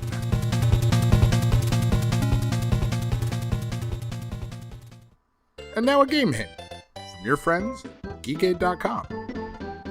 Be sure to knock out all the guards before you enter the heat panels. Eat your rations midway through. I can't even get through these. Seriously, because they're so ridiculous. Eat your rations midway through. Or, an actual game hint, use the remote-controlled missiles and blow up the panel. That way the guy doesn't turn it on and you don't die. You're welcome. Chapter 16. The Map. Solid Snake found himself facing 3 doors. At first he decided on the left-hand room, but as he approached it, all his instincts triggered a warning. Don't go in there. He changed his mind for the right-hand door instead, and keycard 7 opened it.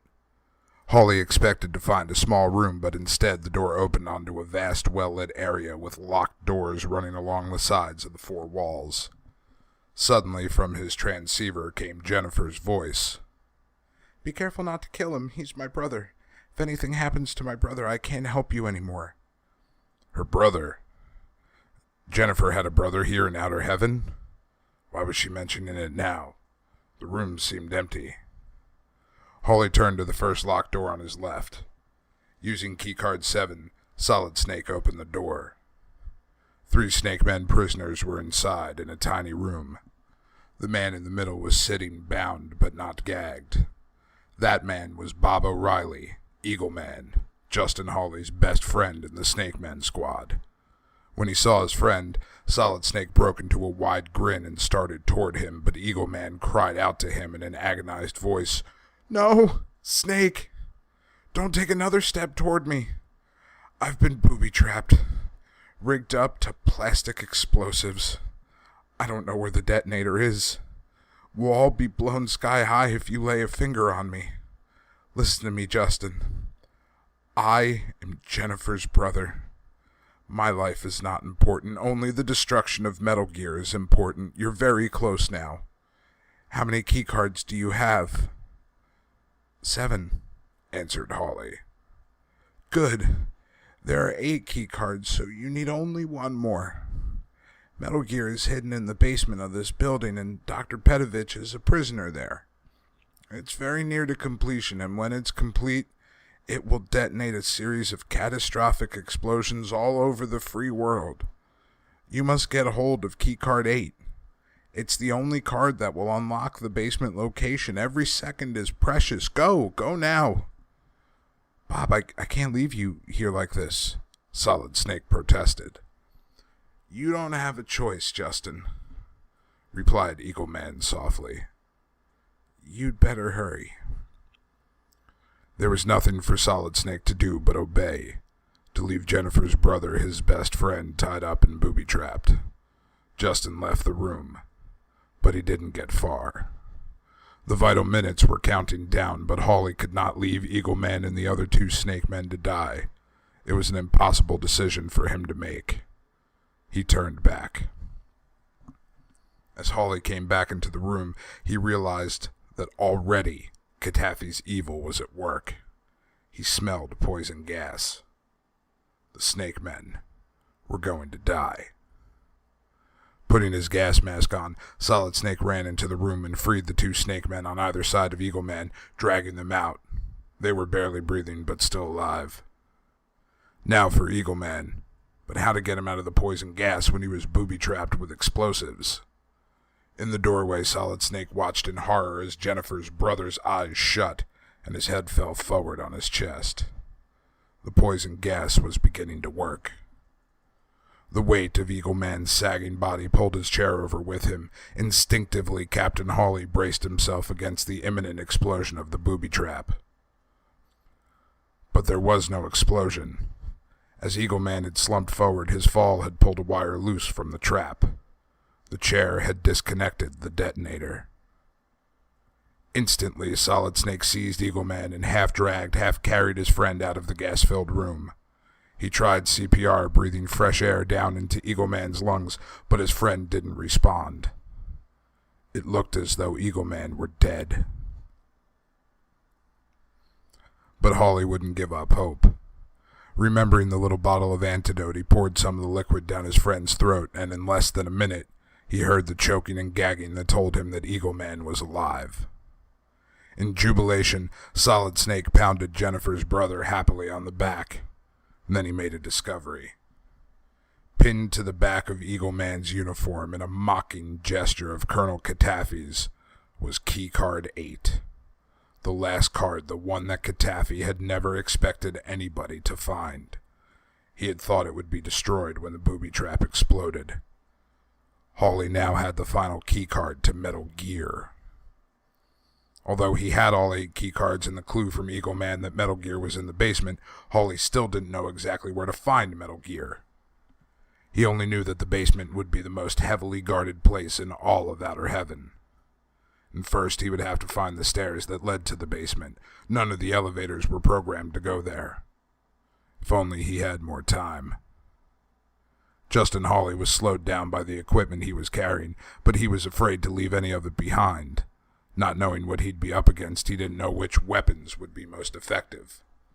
Did he really need all 8 of his keycards? Eagle Man said that the 8th one was the key to the Metal Gear.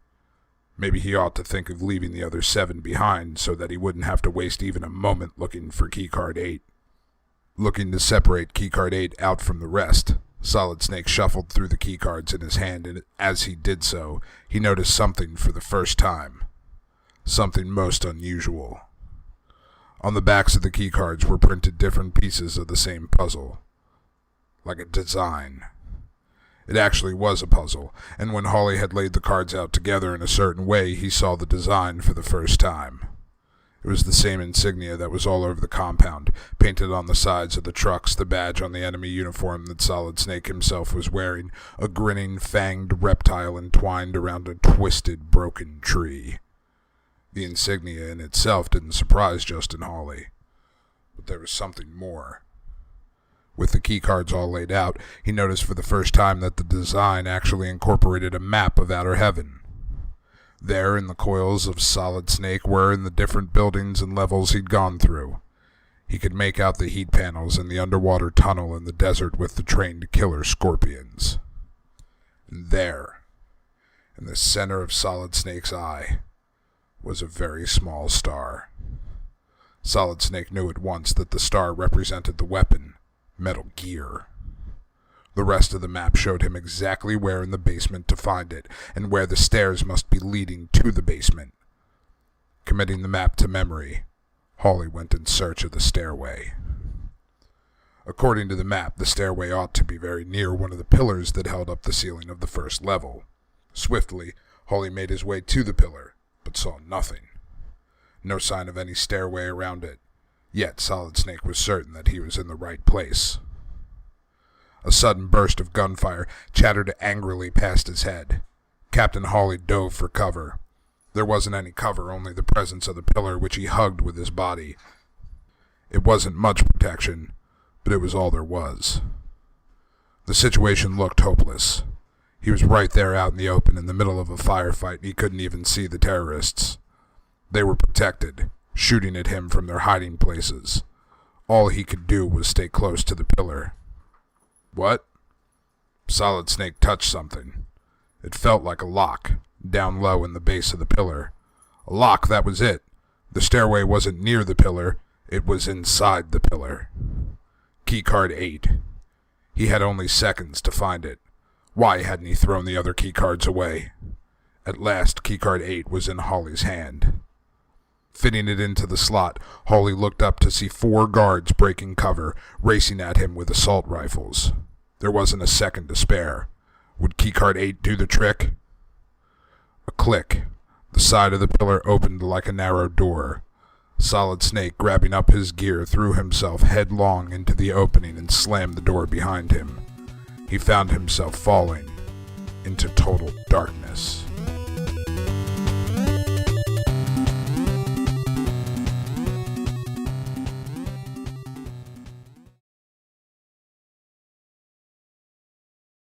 Chapter 17.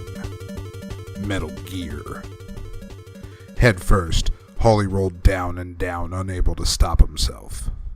When he finally came to a halt, his head slammed painfully against a step.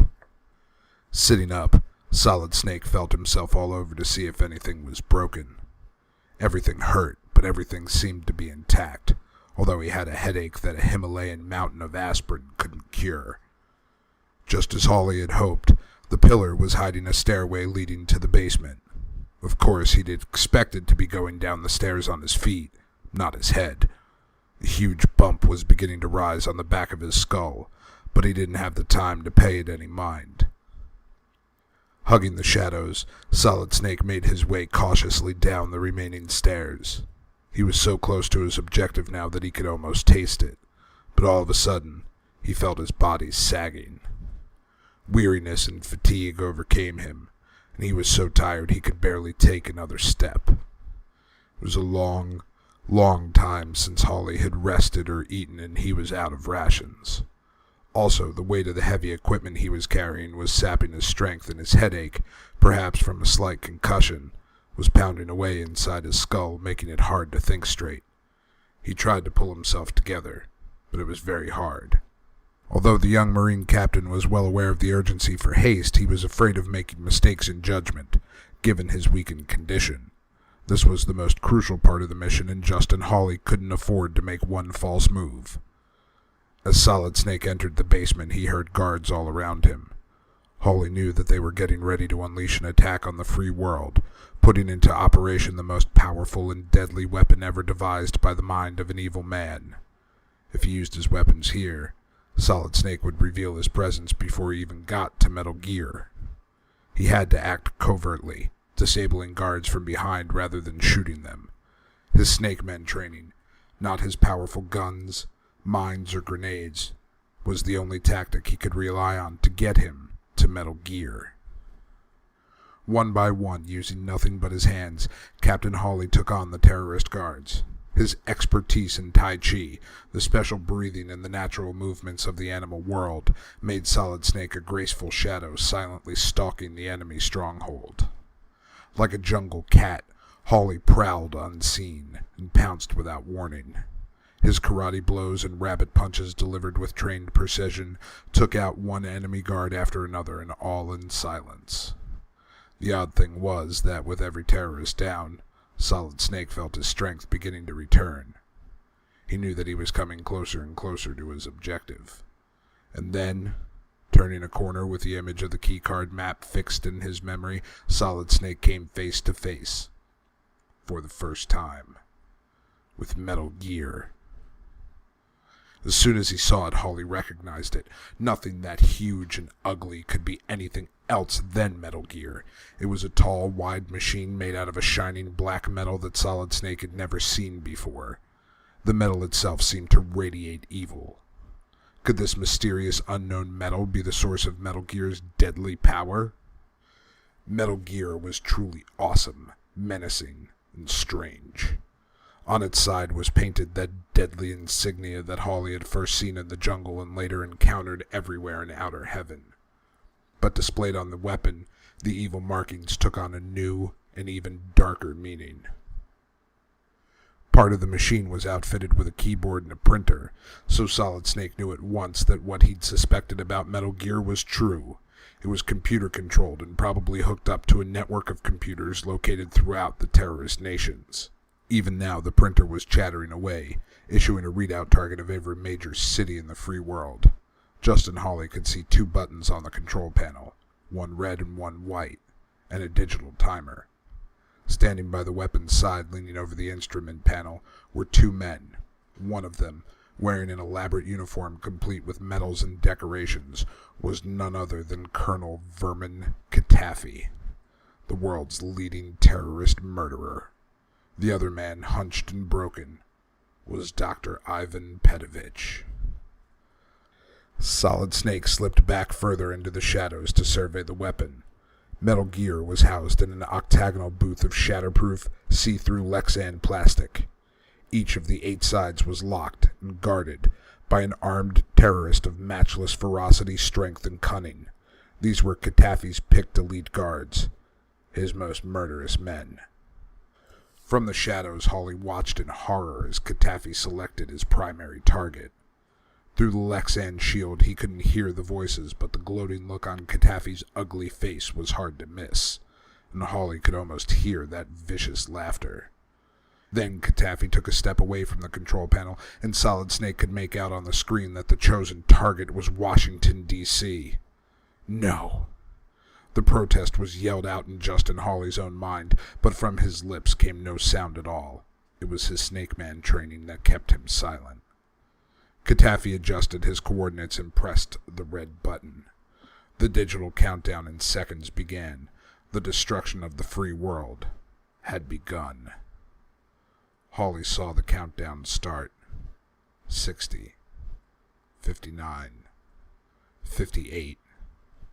Less than 60 seconds to detonation. In under a minute, Washington would be reduced to rubble, and the other capitals would follow. Ottawa, London, Tokyo, Canberra, Paris, Wellington. Solid Snake thought faster than he'd ever thought in his life. It was now or never. This was what he'd been sent here to do. 8 guards. That was less than 10 seconds per guard. If Captain Hawley attempted to use his grenade launcher or his rocket launcher or his mines, chances were that he'd blow the entire basement sky high, and it would be too late to disarm Metal Gear. What would happen to the weapon's nuclear payload that was no doubt hidden somewhere, ready to launch? An explosion could trigger that launch. Solid Snake dropped all his equipment. Perhaps his body armor would give him some protection. He glanced over and saw the display. 55, 54, 53, 52.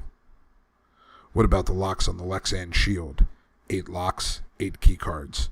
Thank goodness Hawley hadn't left the other 7 keycards behind. What he had to do now was to defeat each guard in turn, from 1 to 8, and put the right keycard into each lock. When all 8 keycards were inserted, Solid Snake was sure he'd be able to get to Metal Gear. It would be mortal hand-to-hand combat like ancient Roman gladiators between Hawley and each of the terrorist guards in turn. The only advantage on Solid Snake's side was that the guards were unable to leave their posts to gang up on him because they had to defend their locks every second. One by one, Solid Snake attacked the terrorists in a struggle for supremacy. The first guard went down, then the second. More than once, it was only Hawley's body armor that saved his life.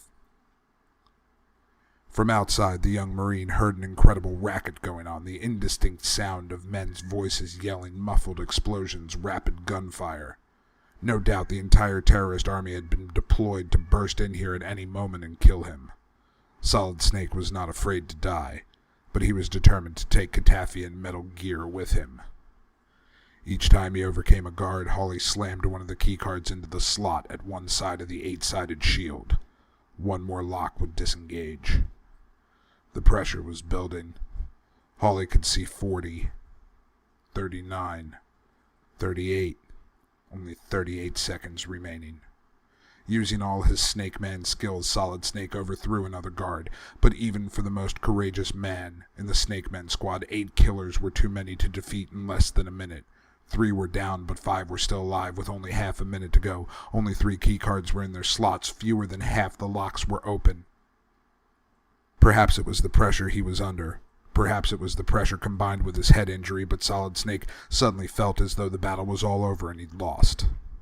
Despair threatened to overcome him, and he felt his energy begin to ebb away. Hawley felt trapped and powerless, as though a strong net had been thrown over his body and that he was being dragged off to his death. Hopeless and helpless to do anything about it. It was Justin Hawley's worst nightmare, a recurring dream from which he'd wake in a cold sweat. Now it was coming true. He was failing in his mission. Meanwhile, the seconds kept ticking down toward the destruction of the world. Suddenly, just behind him, Solid Snake heard the barking of gunfire. The terrorists must have broken through, and the enemy now had him surrounded.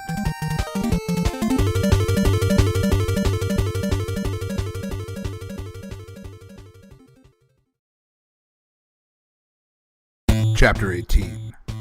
The Final Battle. At the sound of guns firing behind him, Solid Snake rolled around ready to die, and equally ready to take as many of the enemy with him as he could. But to his astonishment he saw, not the enemy he expected, but Jennifer's brother Eagle Man, Gray Fox, and other snake men he'd rescued, even Chuck. It was his old squad, weak and wounded, but coming to fight at Justin Hawley's side. Metal Gear had been their mission too. Now Solid Snake was no longer alone. Now he had allies in the final battle. Only 2 of the Snake Men had found weapons. The others began attacking the remaining guards with sticks, pieces of brick and stone, anything they could get their hands on. Weakened though they were by their imprisonment and torture, their united strength caught the guards by surprise, and 2 more terrorists went down under the Snake Men's assault. Solid Snake raced over to insert the keycards in the other 2 slots. 5 guards down. 5 locks opened. 3 more to go. Now Solid Snake needed all the allies he could get. Pushing aside the body of a fallen guard, he shouted through the open lock straight into the Lexan shielded enclosure. "Dr. Petovich! Dr. Petovich! Ellen is alive! She's safe! We're the United States Marines, and we've rescued your daughter!" Would the old man hear Hawley's words? And if he did, would the words do any good? Dr. Petovich was already so enfeebled. What kind of help could he give? Inside the Lexan booth, Dr. Petovich appeared to come to life very suddenly. He stood up straight, and the years fell from his shoulders. Reaching out for Katafi's throat, he began struggling with the terrorist leader to get at the white disarm button. For a minute there, the combat between the two men was almost equal. But Colonel Katafi was a much younger and stronger man, and he was armed.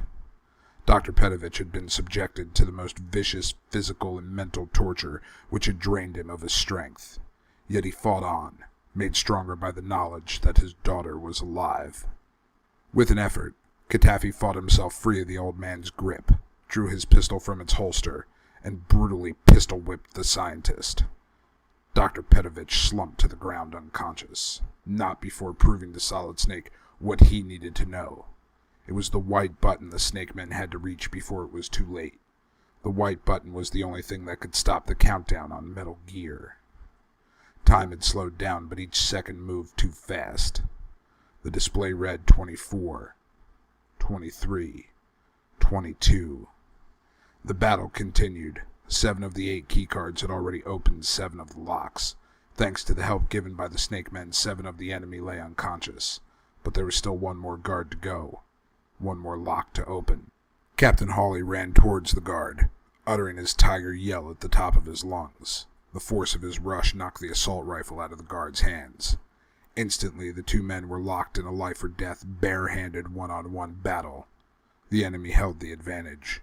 All he needed to do was to keep Hawley away from Metal Gear for a few more seconds, and the terrorists would win. The free world would be destroyed. The task Solid Snake faced was far more difficult.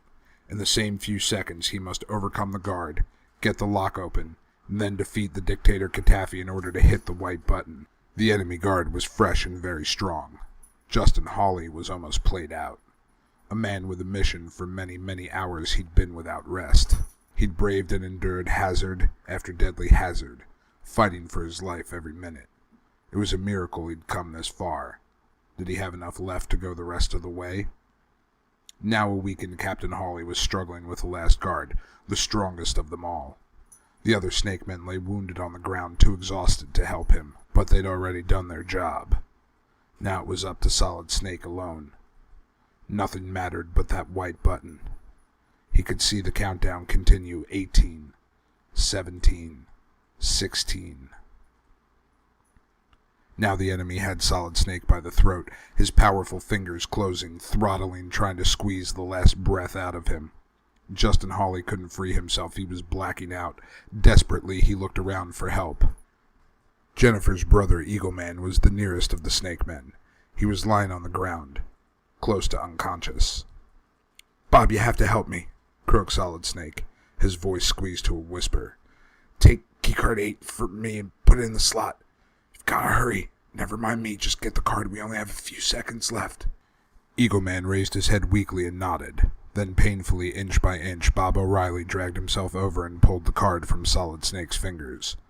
While Hawley still struggled with the terrorist, Eagle Man dropped keycard 8 into its lock.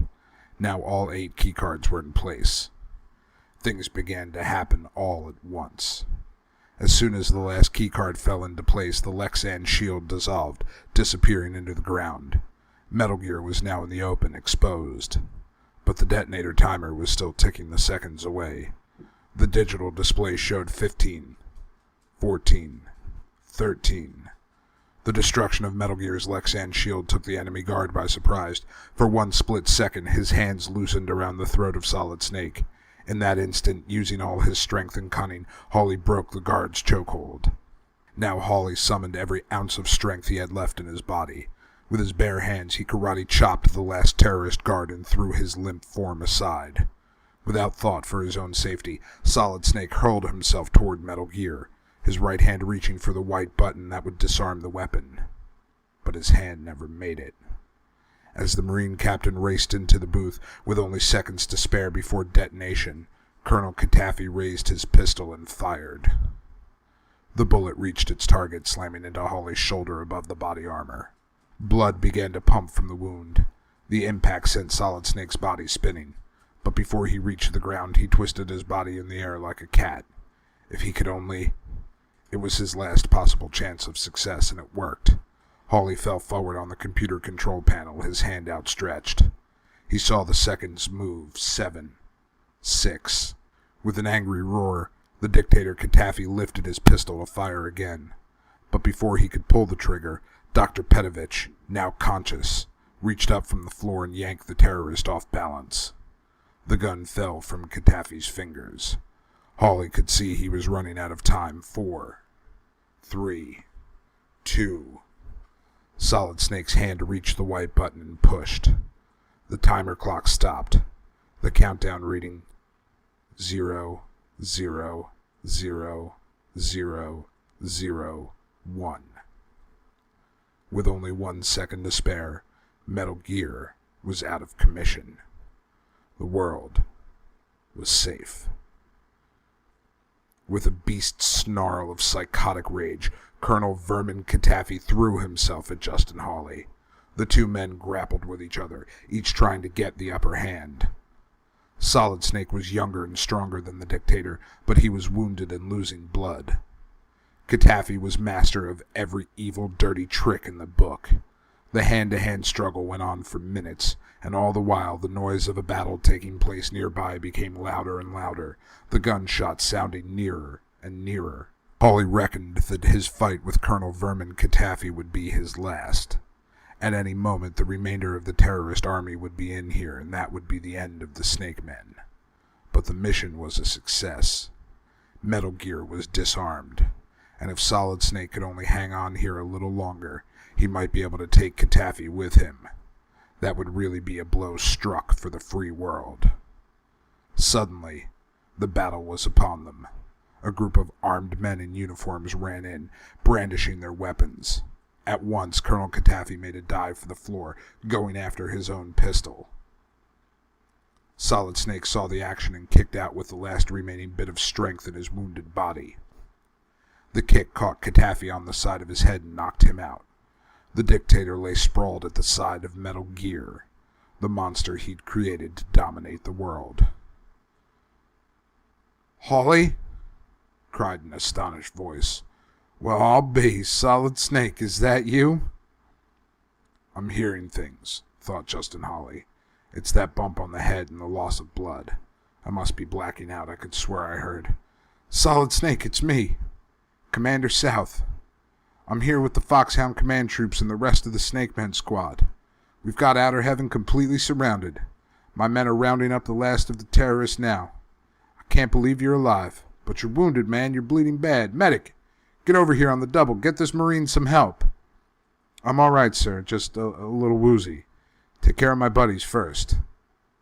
Solid Snake pointed to the wounded Snake Man. "Eagle Man! Gray Fox!" Commander South couldn't hide his astonishment. "Did you free them, Hawley?" "Yes, sir. And I found Ellen Petovich. She's safely hidden. That's Dr. Petovich just getting up from the floor. He's on our side, sir." "And is that thing Metal Gear?" asked Commander South. "Yes, sir. Primed, loaded, and out of commission." "I don't know what to say, Hawley, except well done. Let's get you out of here and into sickbay. You can tell me all about it when you're feeling better." "I feel fine, sir, and very glad to see you, but what about Katafi, sir?" "Katafi? Colonel Vermin Katafi? Was he here?" "He's out cold, sir, lying right Solid Snake broke off, mystified.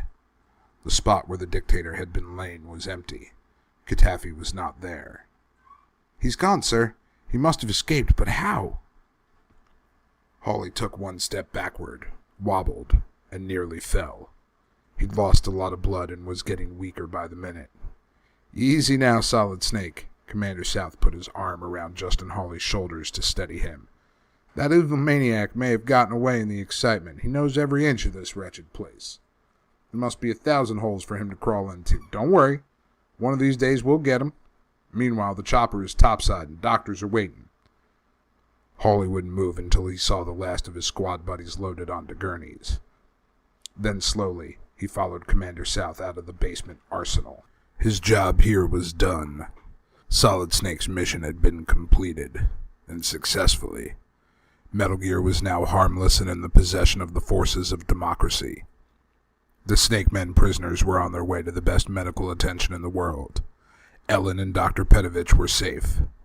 The world was safe.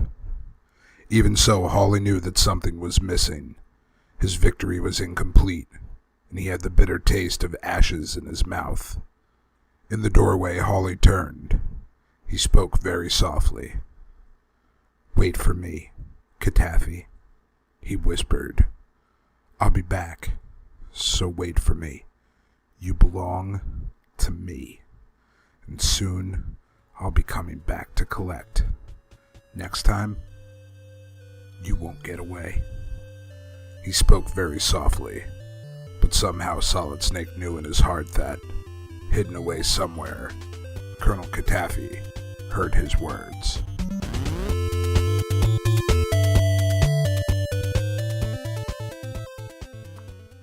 Dear reader, I hope you liked reading Metal Gear. Here's a list of some other books that I thought you might like. Across 5 Aprils by Irene Hunt. All Quiet on the Western Front by Eric Maria Remarque. Call It Courage by Armstrong Sperry. The Great Escape by Paul Brickhill. The Survivor by Rob White. Young Man in Vietnam by Charles Coe. You can find these books at your local library or bookstore. Ask your teacher or librarian for other books you might enjoy. Best wishes, FX9. This has been a Geekade audio production of Worlds of Power Metal Gear, written by FX9, read by Dan Ryan.